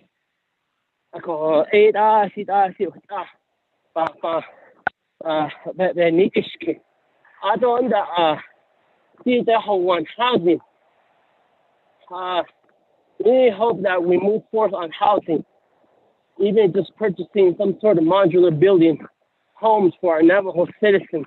For one day, even look at what the mess the NHA is in.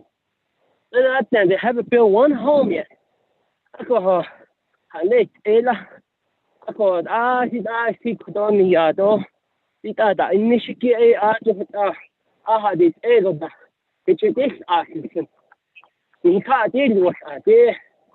Advocating based off of the population, and that should go on to Navajo.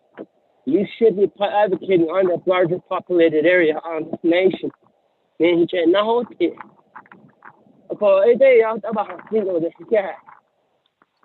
Speaker, Delegate Daniel So. Okay, thank you very much, Honorable Otto. So I'm going to go, this is the lineup I have right now. I have Honorable Madam Chair Amber Crotty next, and Honorable Keon Begay, then Chairman Daniel So. After Chairman Daniel So, Mr. President, I'll come back to you. Madam Chair Amber Crotty.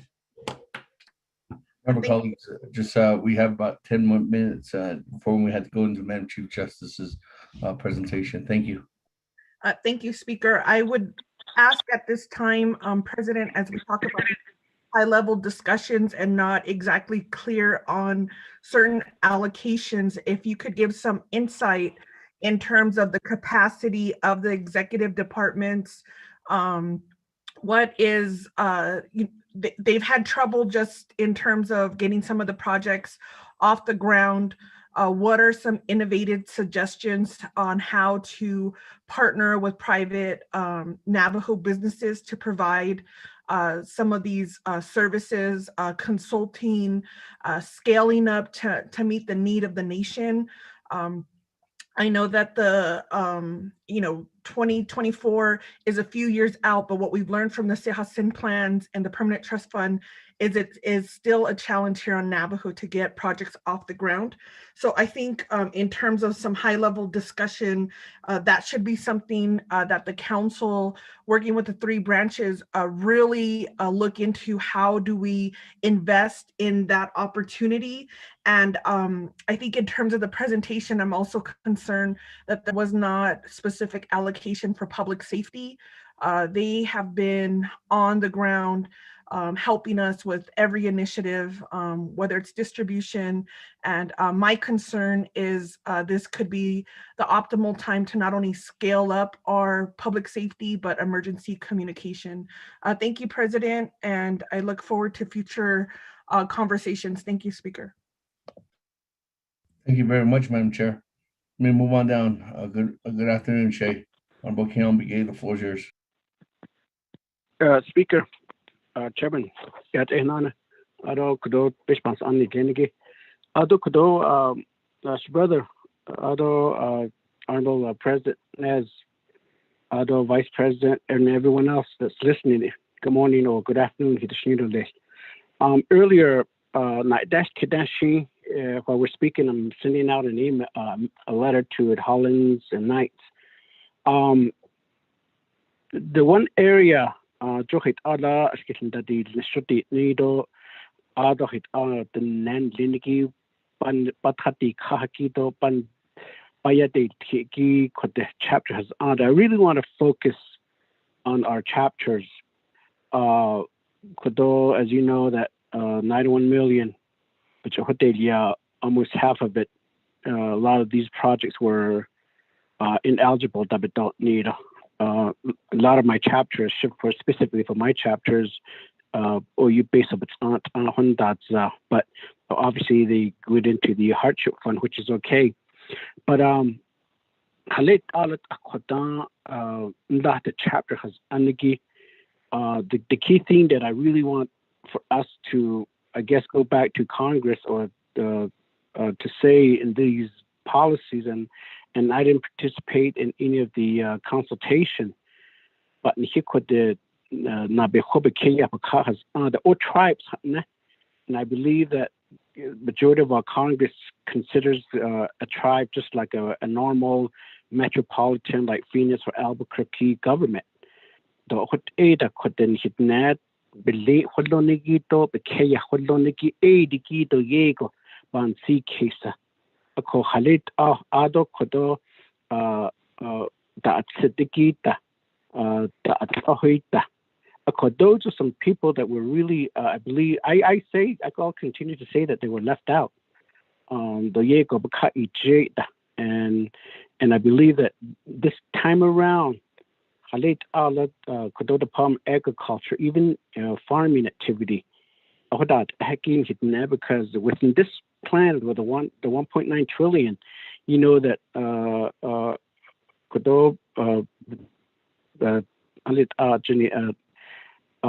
some group of people receive more fundings and farming activity. Na go 500 billion directly,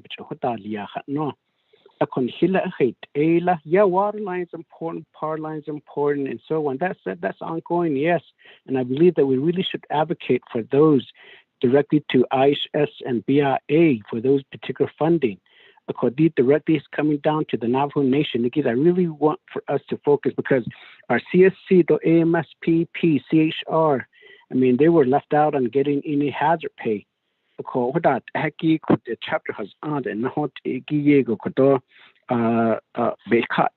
that's my specific request, President. I know we have a short time. Request Chairman. Speaker. Thank you very much on Navajo. With that, moving on down, Chairman Daniel So. Speaker. Thank you. Speaker, am I off mute? Yes, you are on the line. Go ahead, Chairman. Oh, Yate. In the sake of time, in regard to the aspect population, just because we have the most, I want to emphasize that yes, population, but the other emphasis is our population majority is under age 18. And as such, they aren't the economic earners,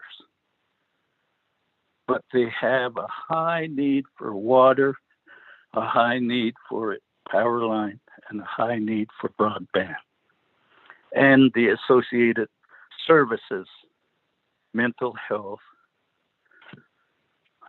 behavioral health, and those aspects that are related to the associated victims of domestic violence.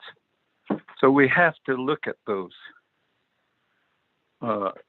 So in that aspect, just because we go to tribal consultation and say, hey, population, no, let's start saying X number or percentage of our population is under 18. And as such, the rescue plan has to focus on the age of our elderly population as well as those under 18. The other aspect is just transportation isn't part of this, but what I'm understanding is there's going to be a different transportation act coming. But the main thing I really feel like is this aspect of site-built homes. Site-built homes. That's where our emphasis needs to go to the Navajo contractors. This is a stimulus package. Let's stimulate our craftsmen's ability to earn a living too. It is significant. We have a multi-year ability, and we thank the Congress and the Biden administration for allowing that to happen. So we just have to have a well-based plan. Thank you, Speaker. That would be the emphasis that I bring to this discussion. Thank you very much, Honorable Speaker Damon. Chairman Daniel. So with that, let me go to Honorable Eugene So, and then I'll go back to you, Mr. President. Honorable Eugene So. Speaker Damon. Honorable Eugene So, I think you might be on mute.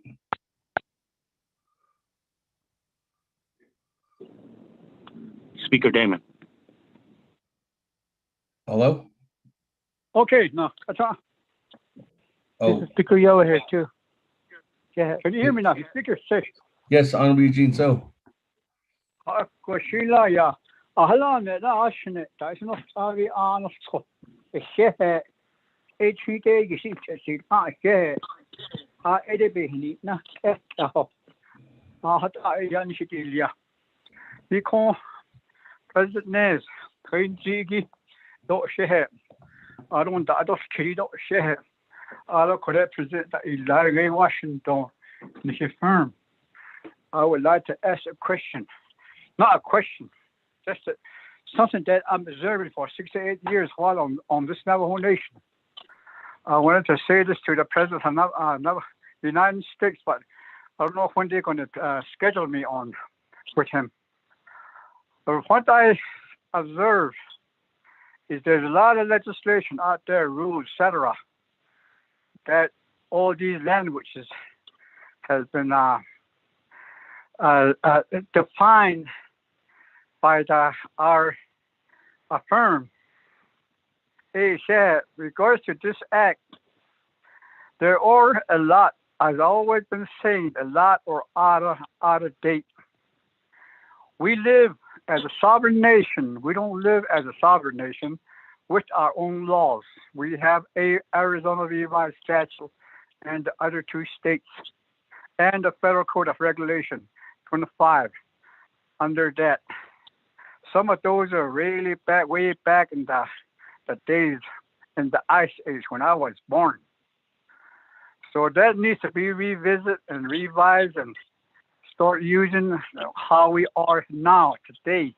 Those legislation needs to be, regulation needs to be updated.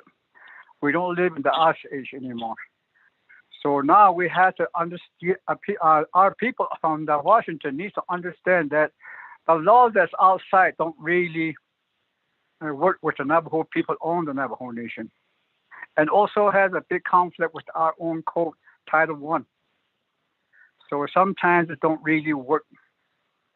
So that's why a lot of housing money is just hung up in there, and a lot of 638 projects are just hung up there.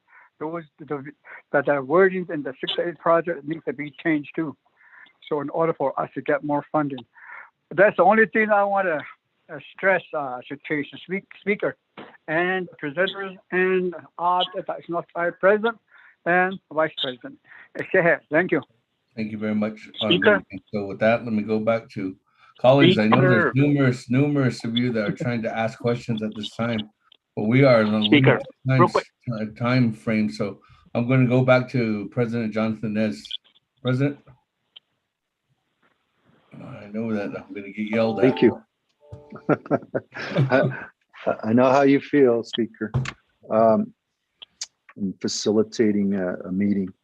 I just want to also say again that the division directors are listening on this call as well. So they're getting your comments and putting them on paper.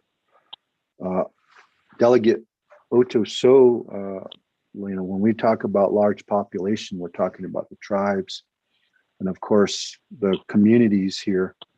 I understand what you're talking about, and larger communities such as Tuba City, these growth areas throughout the Navajo Nation. And I'm hopeful that some of these project ready information will be coming to the Division of Community Development. Of course, we have to make sure that they're project and shovel ready.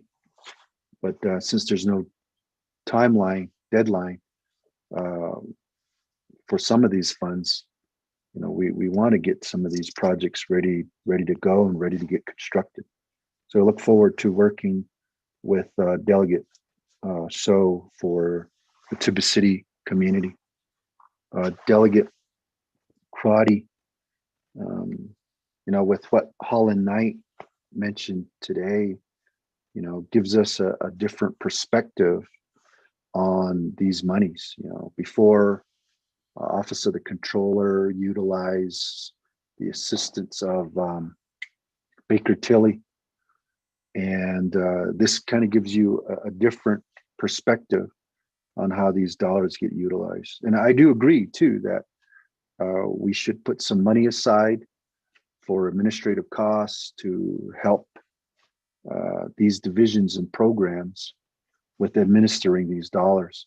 See, what's different now is during the pandemic, during the CARES Act funds, our government was shut down. So there was a lot of emphasis and a lot of time programs had to focus on these projects. But now that we're reopened, some programs have to juggle these new monies and then also providing direct services to our citizens. And the on-call services Paulson and Garrett have been utilizing have been very helpful. And I think that is where we can bring in some Navajo engineers, Navajo businesses to help assist us. And one meeting that we had with the Deneb Development Corporation, BDC, one of our own enterprises that was willing to help facilitate and vet and get these projects through the process a lot quicker was presented to us. And I know that some of you are delegates, are our shareholder representatives. I guess that meeting already took place as well. So there's an opportunity there for one of our own companies to help facilitate and vet these projects. Public safety, there's no, we didn't put a percentage out, or we didn't put a dollar figure out. Last time we did that, what happened? We kind of went back and forth on that. And so based on lessons learned, working in the spirit of working together, we can have that discussion. We don't know the allocation right now from the federal government or Treasury letting us know how much is coming to Navajo until that is known. I mean, there's some guesstimations, yeah. But we did give our comments to Treasury for criterias, right? Population, land size, also the employees of the within the Navajo Nation government. That's what we use for CARES Act. But the fourth criteria was how hard hit a tribe was to play a factor in this formula. So until we find out what the allocation is, you know, we're I know the projects are there. They're sitting in some of these programs that you've worked on with the divisions, and some weren't completed in time. They're still sitting there and ready to go. So maybe that, again, maybe that's the first stage in the ARPA plans, is to those CARES Act funds that got reverted for projects. Maybe that's the first batch of projects that we get across the finish line, you know. And just a thought, you know. And also we got the CSN projects that the CSN fund says that we can leverage those dollars from outside funds, external funds. And here's an external fund that we can leverage those projects on. You know, I'll bring that back to the forefront. I know we mentioned that during the CARES Act deliberation. And Delegate Crotty, we're open to, you know, doing something different this time around,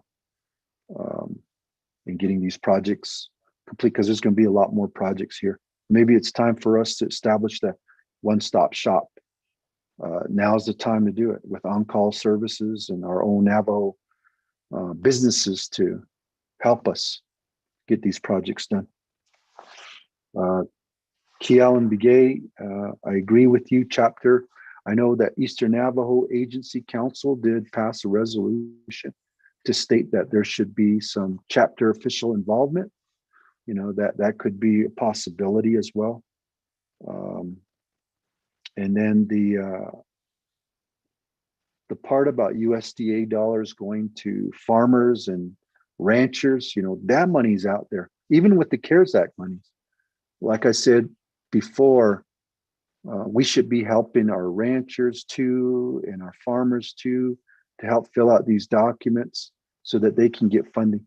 It would have been nice if the funds came to the nation and then we were able to divvy that out. But in some cases, the monies are within some of these federal agencies. And so we have to help, I would say help our citizens apply for those dollars, rather than just sit back and say, well, farmers, ranchers, families, you guys got to apply on your own, and we don't give them support. I think here's an opportunity to stretch the ARP dollars in other categories and getting those monies to our people.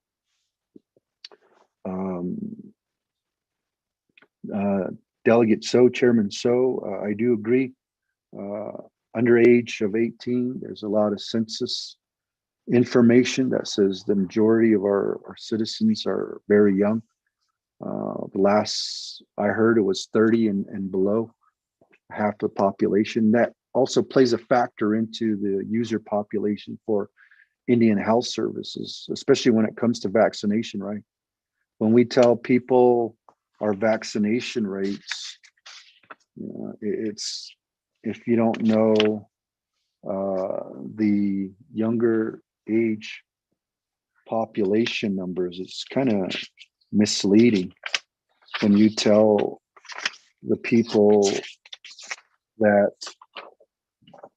210,750 shots were given and that 88,891 of our Navajo people have been fully vaccinated.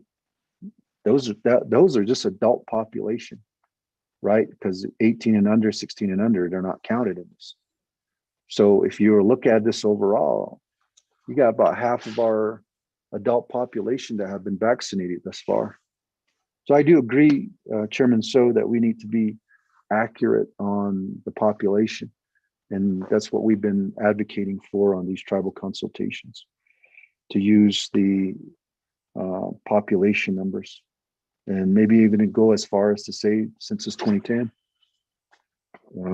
until the President of the United States puts his signature on the 2020 census. We still don't know what that new count is. We may be, of course, we all say that it's going to be underreported, the population, because of the COVID-19 pandemic.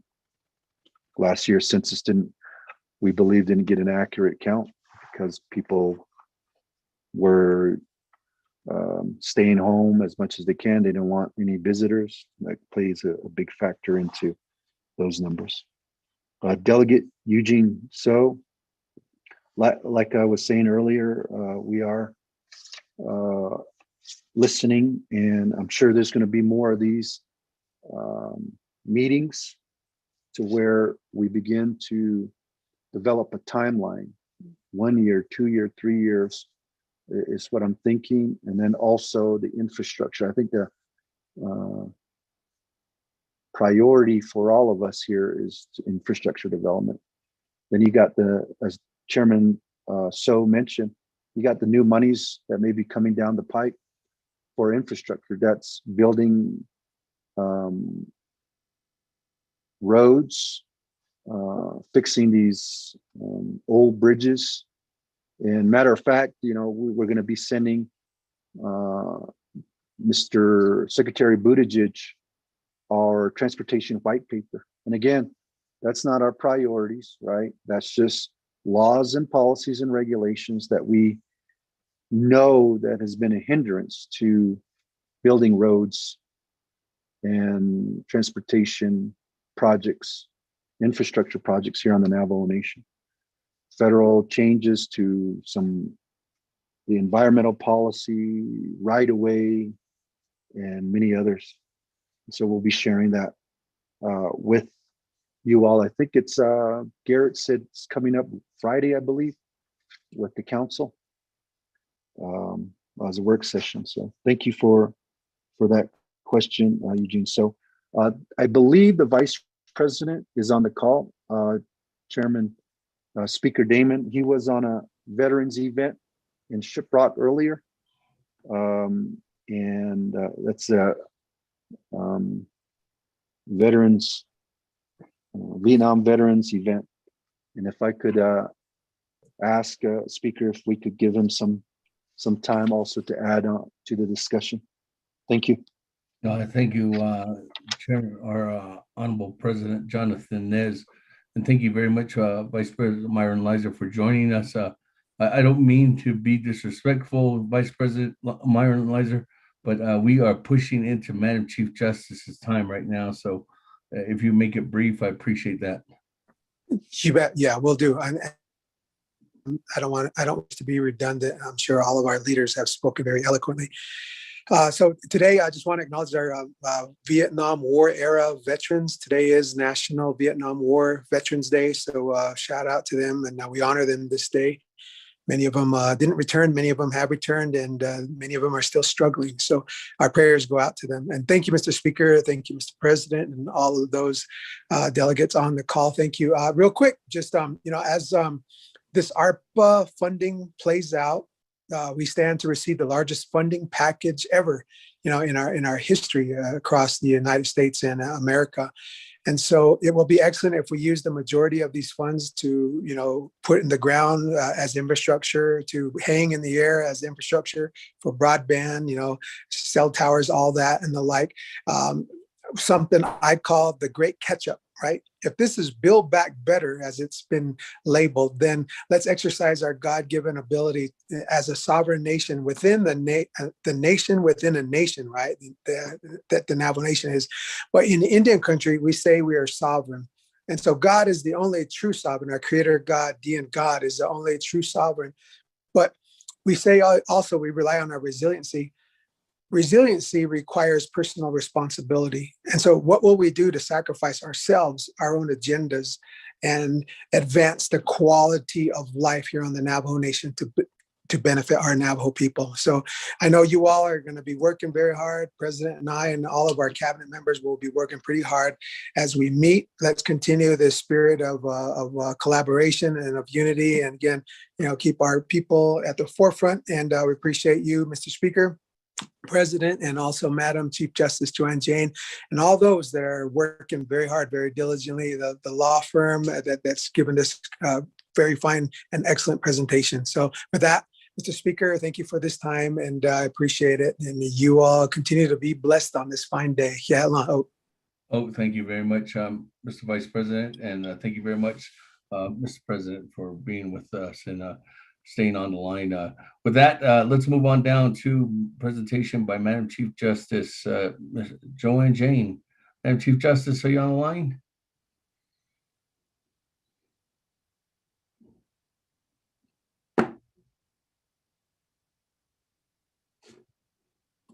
Madam Chief Justice, you might have to press *6.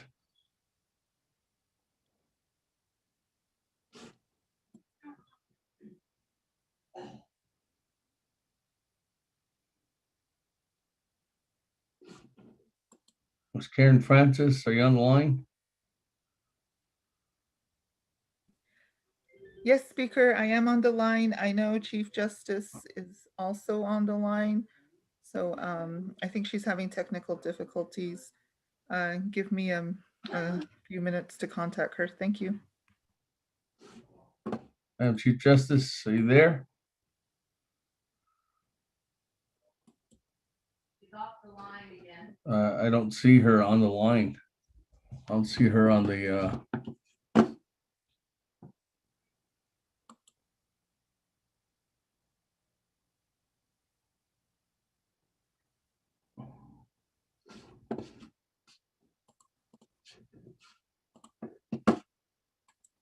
Madam Chief Justice.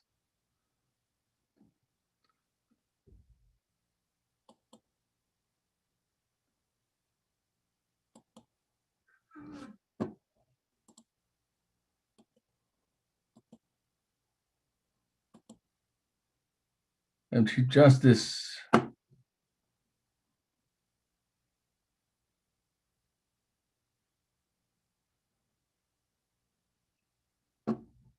Ms. Francis, were you able to contact her?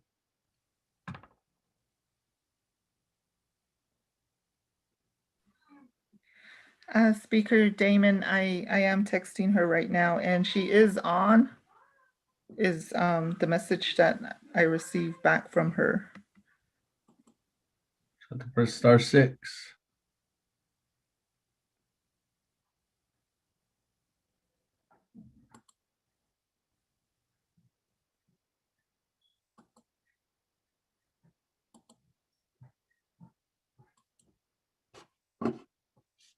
Madam Chief Justice.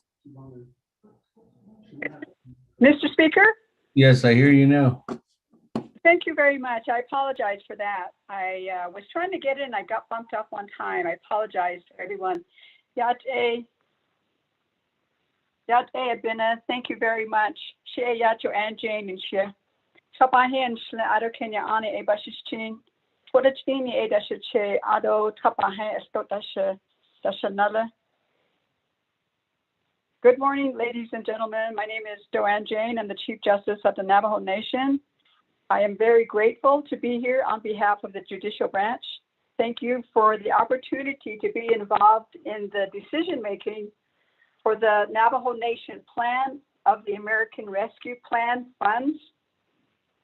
The judicial branch would like this opportunity to present more details on our needs and then also on our expenditure plans during future work sessions, which we believe begins April 5th to April 28th. So we are very grateful for that. We, as a judicial branch, we need funds to fully implement what we call our roadmap to full capacity. That plan was established by the judicial branch staff, and we implemented it during the pandemic. And what that is that it's a phased approach to safely reopen our courts and our programs to full services. We are looking forward to a time frame so that we can expend funding for our immediate needs, our midterm needs, and then also our long-term needs, so that we can relate that to the mitigation of the pandemic. As had been under the CARES Act, we utilize funds for personal protection equipment.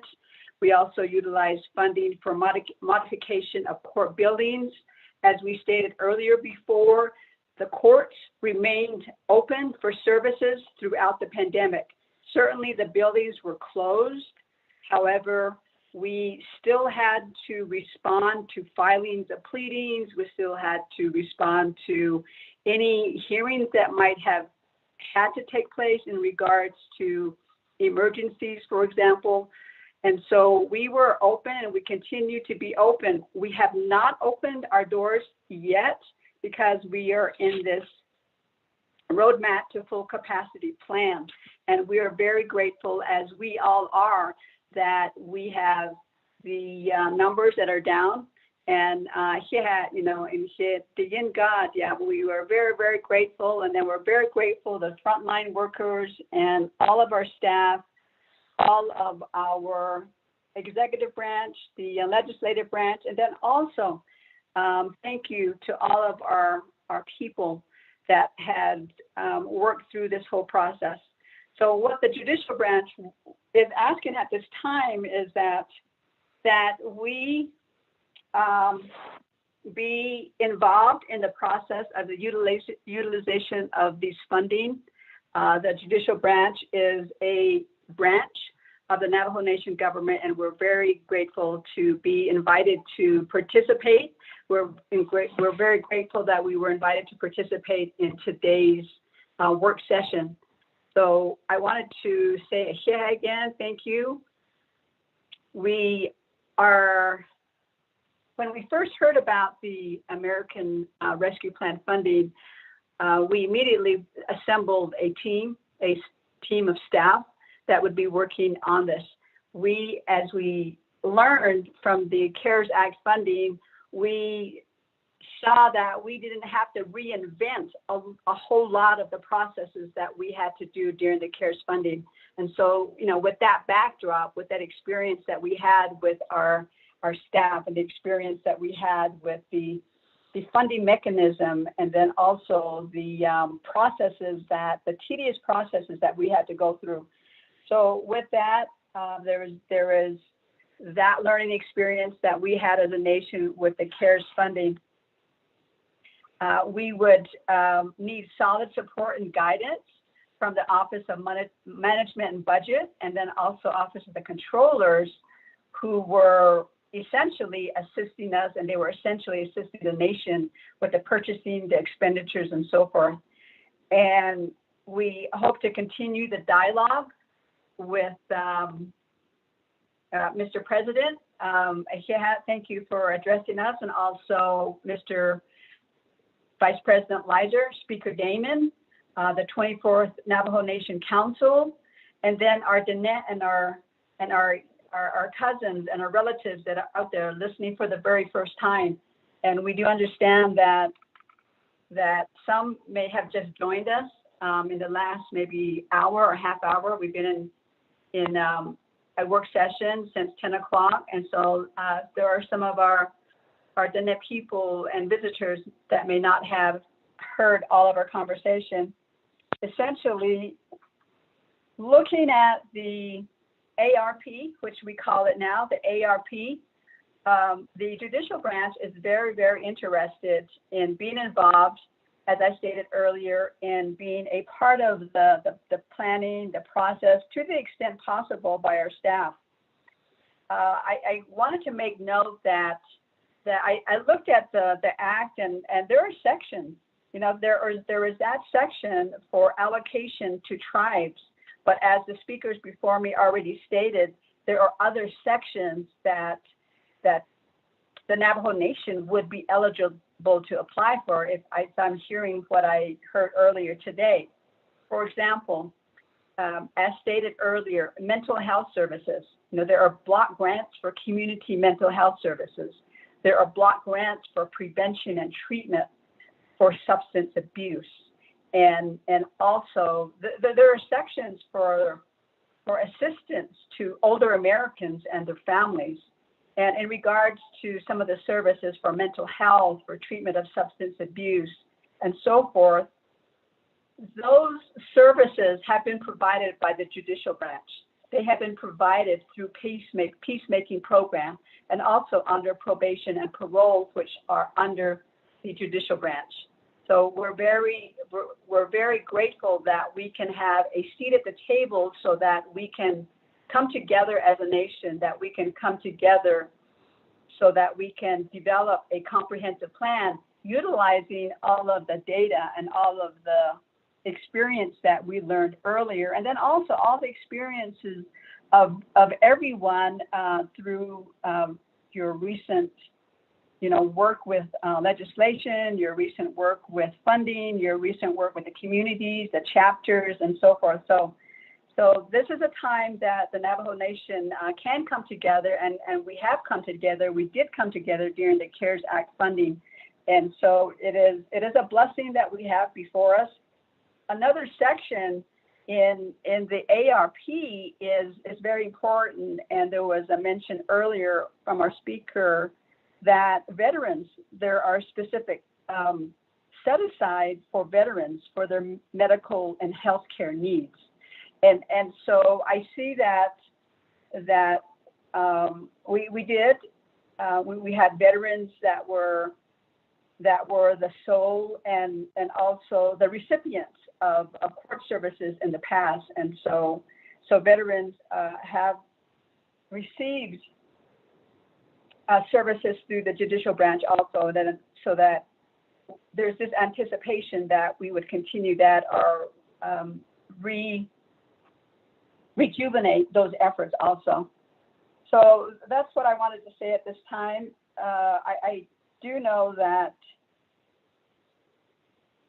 we as the judicial branch are very, we are tied to the legislative branch, and we are tied to the executive branch in the sense that when there is set aside for infrastructure, for example, infrastructure for judicial court buildings would be underneath that.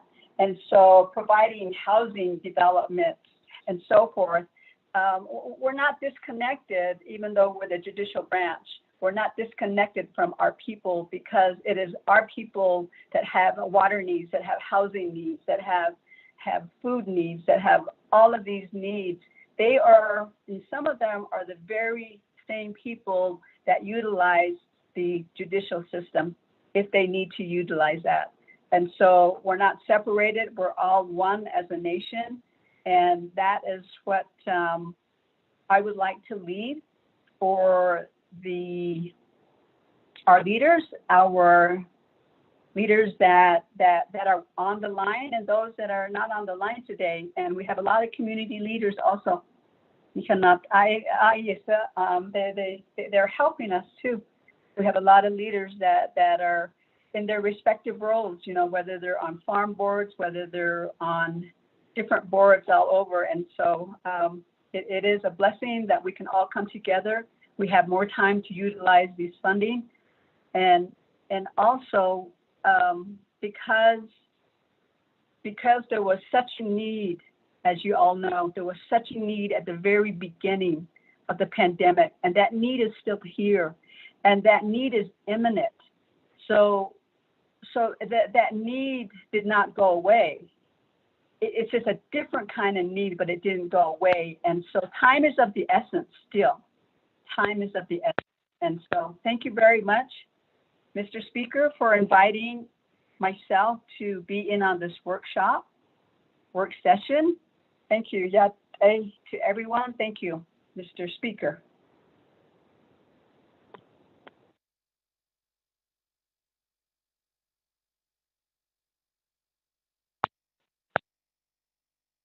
There I am muted. Sorry. Thank you very much, Madam Chief Justice Joanne Jane, for that wonderful presentation. And thank you very much for accepting the invitation to be here with us here at the Naabik'íyáti Committee too as well. With that, colleagues, Madam Chief Justice has given her presentation. Is there any questions for Madam Chief Justice? Yellow hairs. Geez, Speaker. Get on your list. Oh, yeah, Speaker Stiletto, my colleague, 24 Councilman, she got President Nath, she got Mr. Vice President Lizer, Aaron the Shema, Jan Jane, Chief Justice. Wyatt Keeley, let's be real and let's make this our nation be one more integrity to understand our operations, but they still equipped based on our learning with the CARE Act funds. We would like to also include Mr. Cordell Shorty. Should be involved because of learning process with some experience we have with this CARE Act money. We wanted to get a copy of extensions of this CARE Act. We haven't get it yet, President Finance Committee. And also based on that one too, we need to request what's allowable and what's not allowable cost is what we need to know. And we were wanted to get the heavy equipment machine to be used for the CARE Act, but it was never been a process according to that was not approved through our controller, even Kojo, that these names Cordell Shorty should also be the one that requests for a disallowable cost at all time. He's the one that should be responsibility with these federal funds that they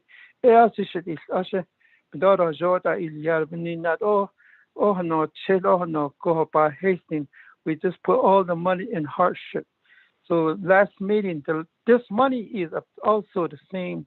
We're talking about this new funding coming in 1.9 trillion, $15 million going to be based on to the 574 tribes, based on probably at all times they use by population. I know that they always use that. I know it's going to happen. Anyway, even the OYST peso again, peso pa hanyanigi, the peso the CARE Act money quite any kid for a budget balance. He to stand with our links in the Budget Finance Committee, our councilmen, so we can still spend this money for hardship. Today, in only 1 penny, and now today, we need that expenditure report based on their business unit number and also legislation number. Call this worksheet combined CARE Act fund expenditure report. I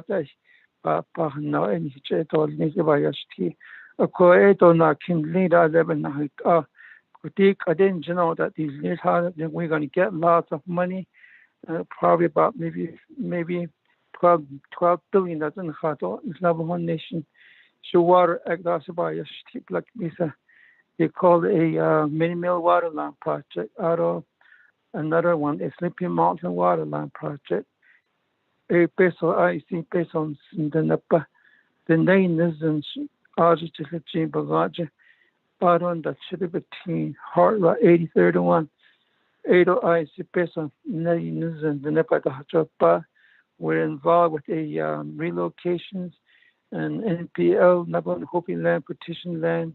We need water, we need roads, we need windmills to be repaired, we need earth and dam. We are far behind third world. This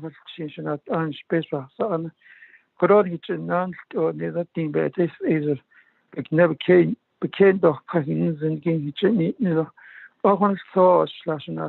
thank you, President, Vice President, and Jane. Thank you very much, Chief Speaker of the Navajo Nation, Mr. Damon. Thank you for running this agenda to have this money to be implemented immediately so we can start. Thank you very much. Thank you. Thank you very much, Honorable Yellow here. With that, colleagues, any other comments, questions for Madam Chief Justice? Speaker, Delegate So. Honorable Otto So, go ahead, and then I'll turn it back over to Madam Chief Justice for closing remarks on her presentation. Thank you. Thank you, Madam Speaker, and then Madam Chief Justice for making the report. I guess to the judicial branch relating to the CARES Act.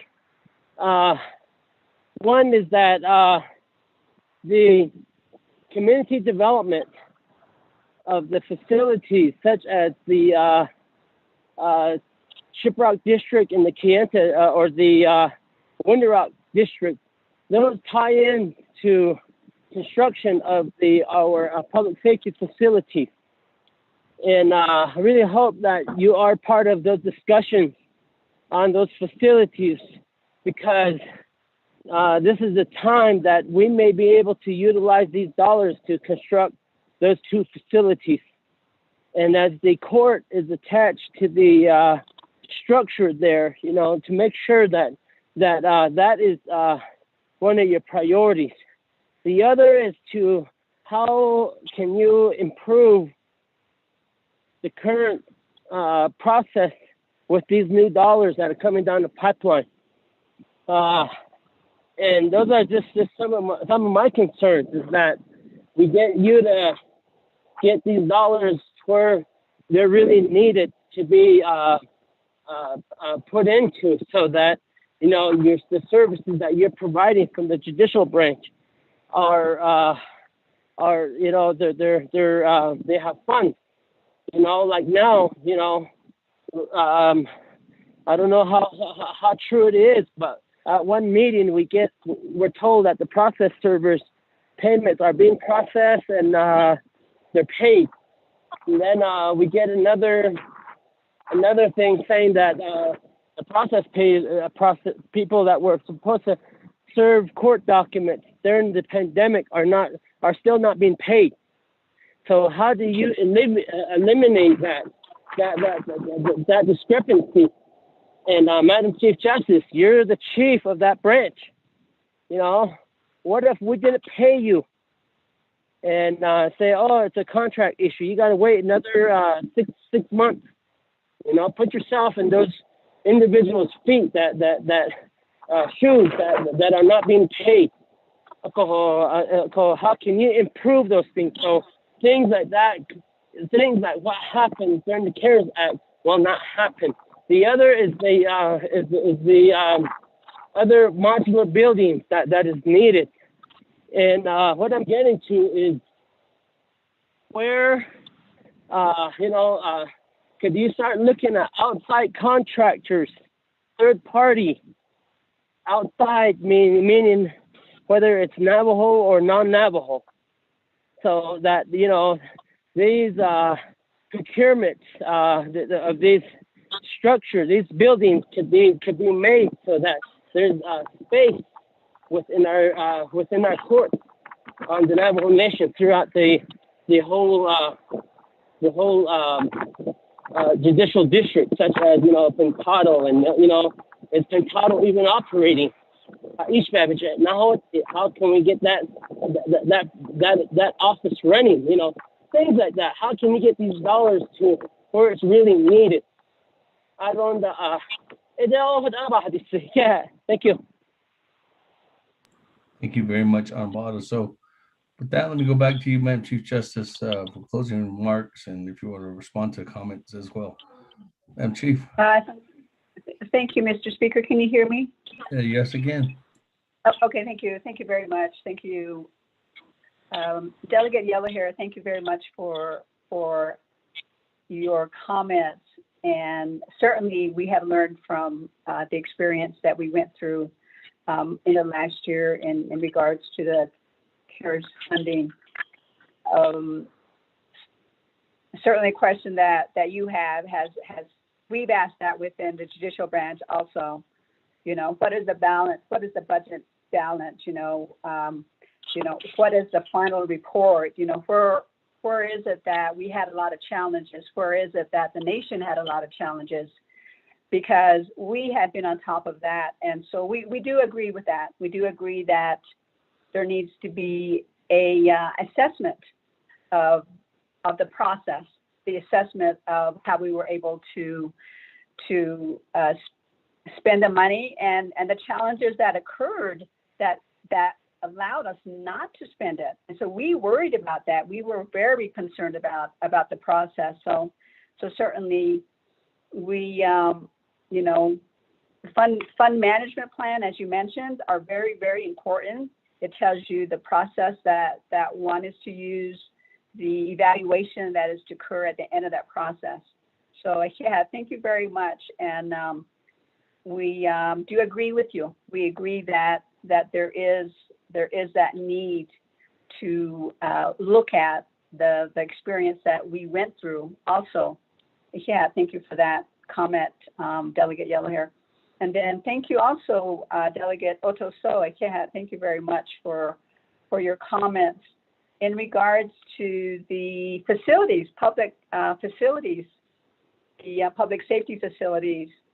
Yes, I certainly am involved, right, with the meetings, and I am in on the conversation. The conversation that we have with the public safety, our partners, our colleagues that we work with on these facilities, Mr. Jesse Delmar. In fact, we had a meeting just last week looking at what are the priorities on the public safety facilities. And just for the public's information, a public safety facilities priority list is developed between the judicial branch and also the public safety sector of our Navajo Nation.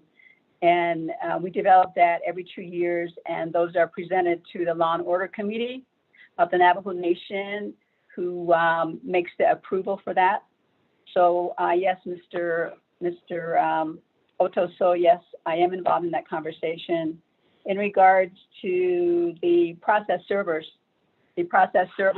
I agree that you know, that particular initiative that the judicial branch initiated, and so there were a lot of challenges for that process, and staff have been working diligently since that identification of that challenge was there. And yes, we do agree that they should be paid as soon as possible. And staff do know that, and staff have been working on that.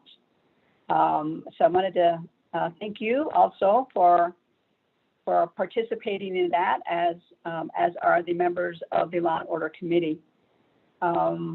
The other item is in regards to outside contractors and third parties, and having them involved in the procurement of buildings, court buildings, program buildings, for example, for probation and parole, and also for peacemaking programs. Certainly, we do have the administration of courts that we've had conversations about the need for bigger facilities.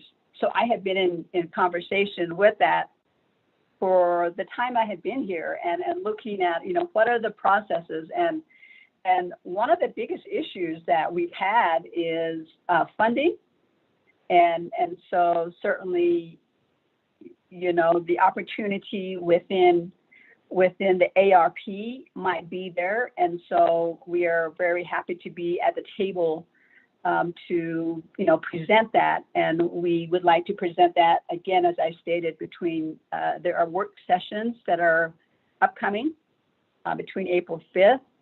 And thank you, Mr. Otoso delegate, for that.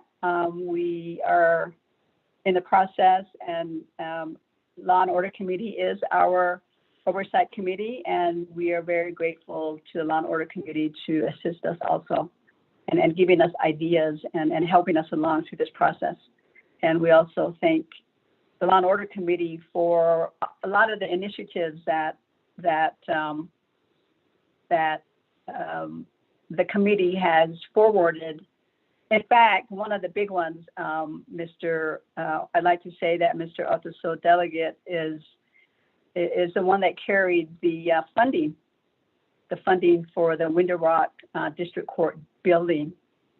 And so we're very grateful for that. Thank you very much, Mr. Speaker, Mr. President, Mr. Vice President, the 24th Navajo Nation Council, and then also a hat for all of our relatives that are listening. Thank you very much, Mr. Speaker.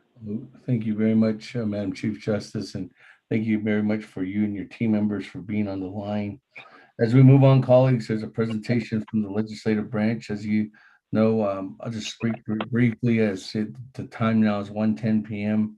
There was a memo that came out on March 18th from the Speaker's office addressed to not only President Nez and Vice President Leiser, Madam Chief Justice, but also to all the divisions and departments on the executive side and even the Controller's office. And what the Office of the Speaker is working on right now is really trying to identify in advance what we've learned from the past and really tried to get together, working together with the executive branch. And that's why you'll see, as the president alluded and as Madam Chief Justice alluded, to get as much information as I possibly can as the Speaker of the Navajo Nation to my colleagues of the 24th Navajo Nation Council, so that they can decide through the council as it would be the approach under Title II, but working together again with the president, Madam Chief Justice, on first building, as you did state, Madam Chief Justice, that fund management plan, and then moving over to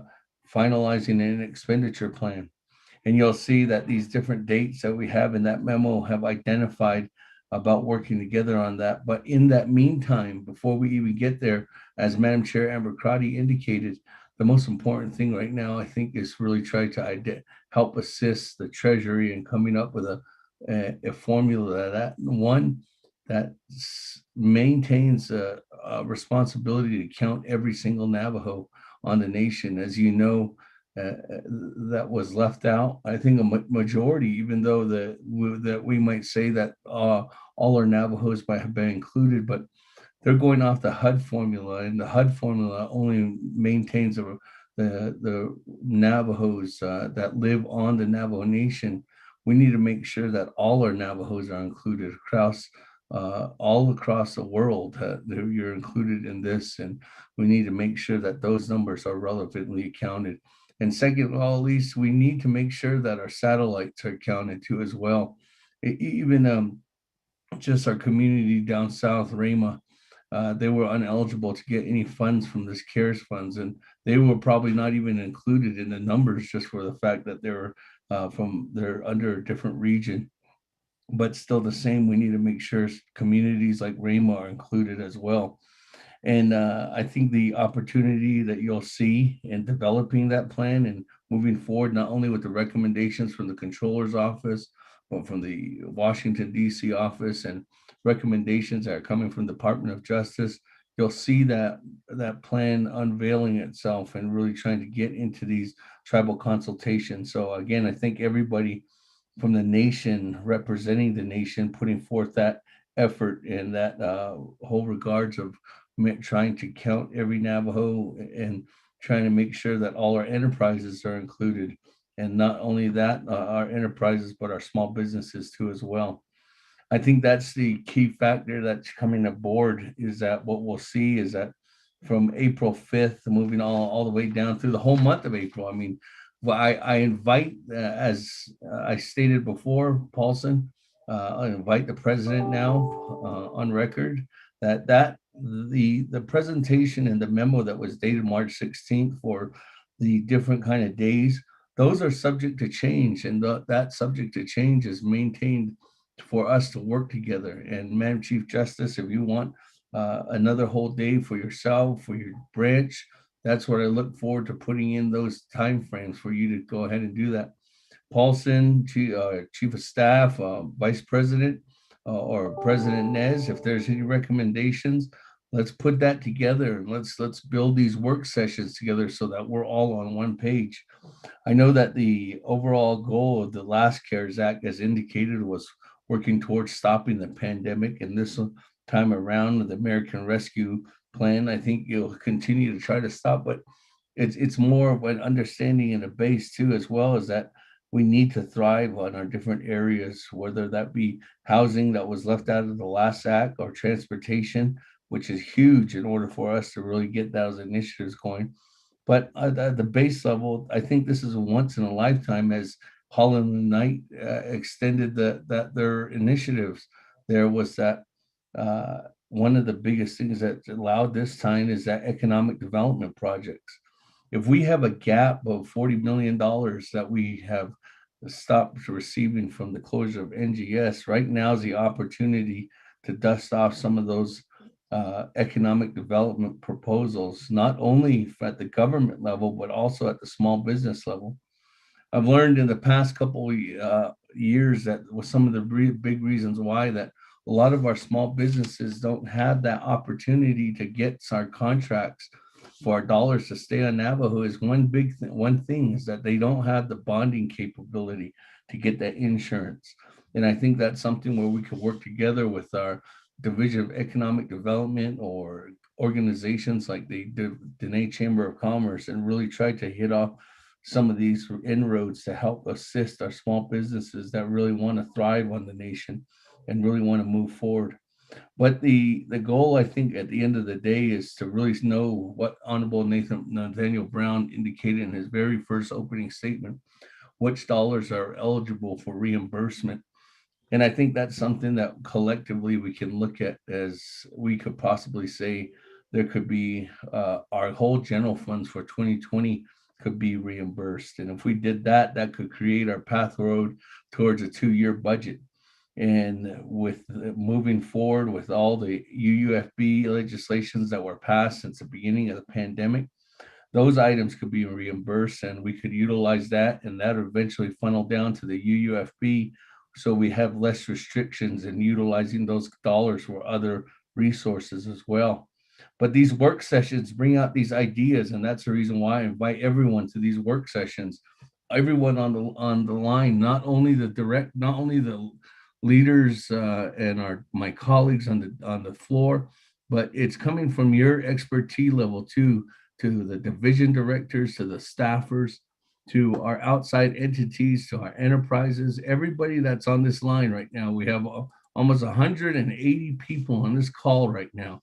And it's an open opportunity for all of us to know that we're all here today to really try to understand that we're going to do this for the betterment of the Navajo Nation and working together. And I really hope that can be done. I know from some of my colleagues, worrisomes is that we really don't want to get to a path where there's competing legislations on expenditure plans.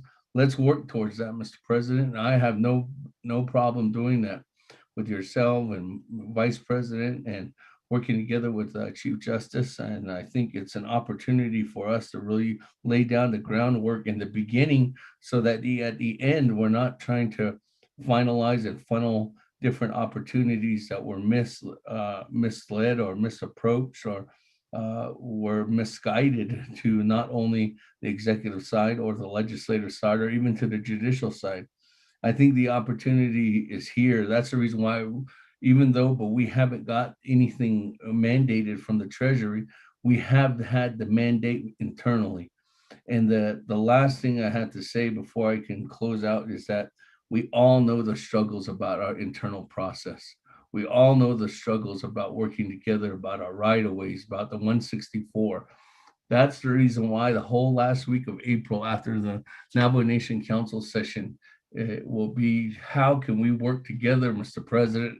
How can we work together with the division directors, with the oversights of these committees to really say, okay, let's change some of these things. Let's change some of these policies. Let's, even if we had to get some waivers in place, specifically to really deregulate some of the Navajo Nation's red tape in order for us to execute these internal processes that can be bendable for this once in a lifetime opportunity without having a 164 going through the process and taking 3 to 6 months when we know we can do something better and positive. And I think that us working in that timeline last year to get these deadlines in place to suspend or expend the funding of over $714 million within an 8-month process or a 7-month process. If we can do that, just think what we can do if we can try to hone in to spend this amount of money that's going to be coming into the nation in order for us to go ahead and have the whole purpose is to make sure that our children's lives have a better tomorrow. And I know that we can all do that together. So again, I thank everybody for being on the line today. And this is just a start and it's an opening discussion, but we'll continue to work together, Mr. President, your team members and ours, to really try to identify and make sure that we get the best possible formula out. Thank you very much to the presenters from the Holland and Knight.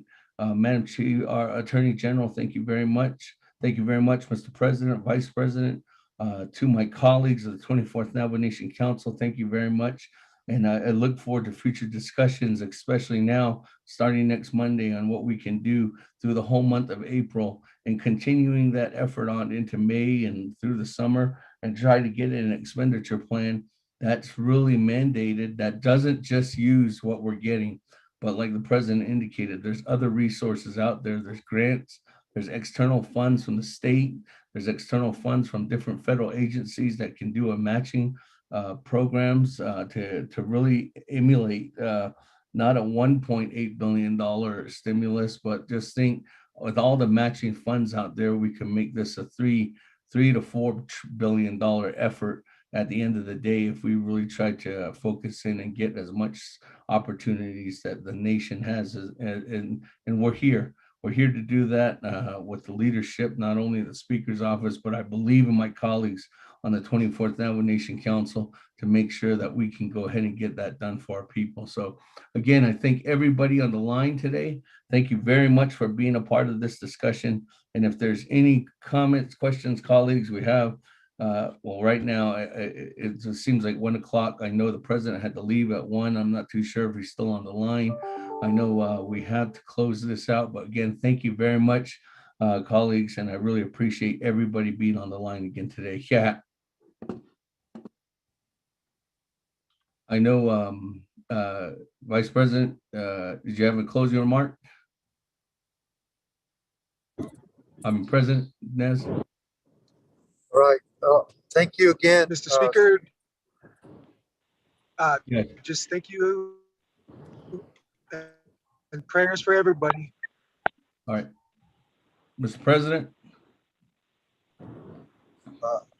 Thank you, Speaker. Thank you, Madam Chief Justice, 24th Navajo Nation Council, for the work session.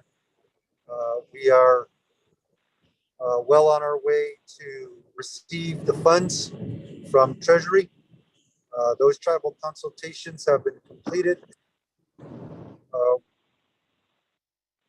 Right now, tasking our division directors to begin to work with the projects that have been put in place, and also with the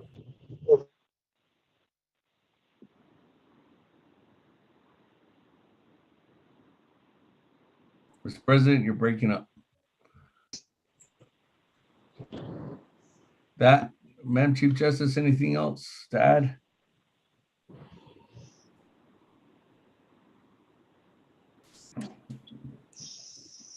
All right, thank you. All right, that's it. Thank you, Mr. President. I don't think we lost everybody. Speaker. Yes.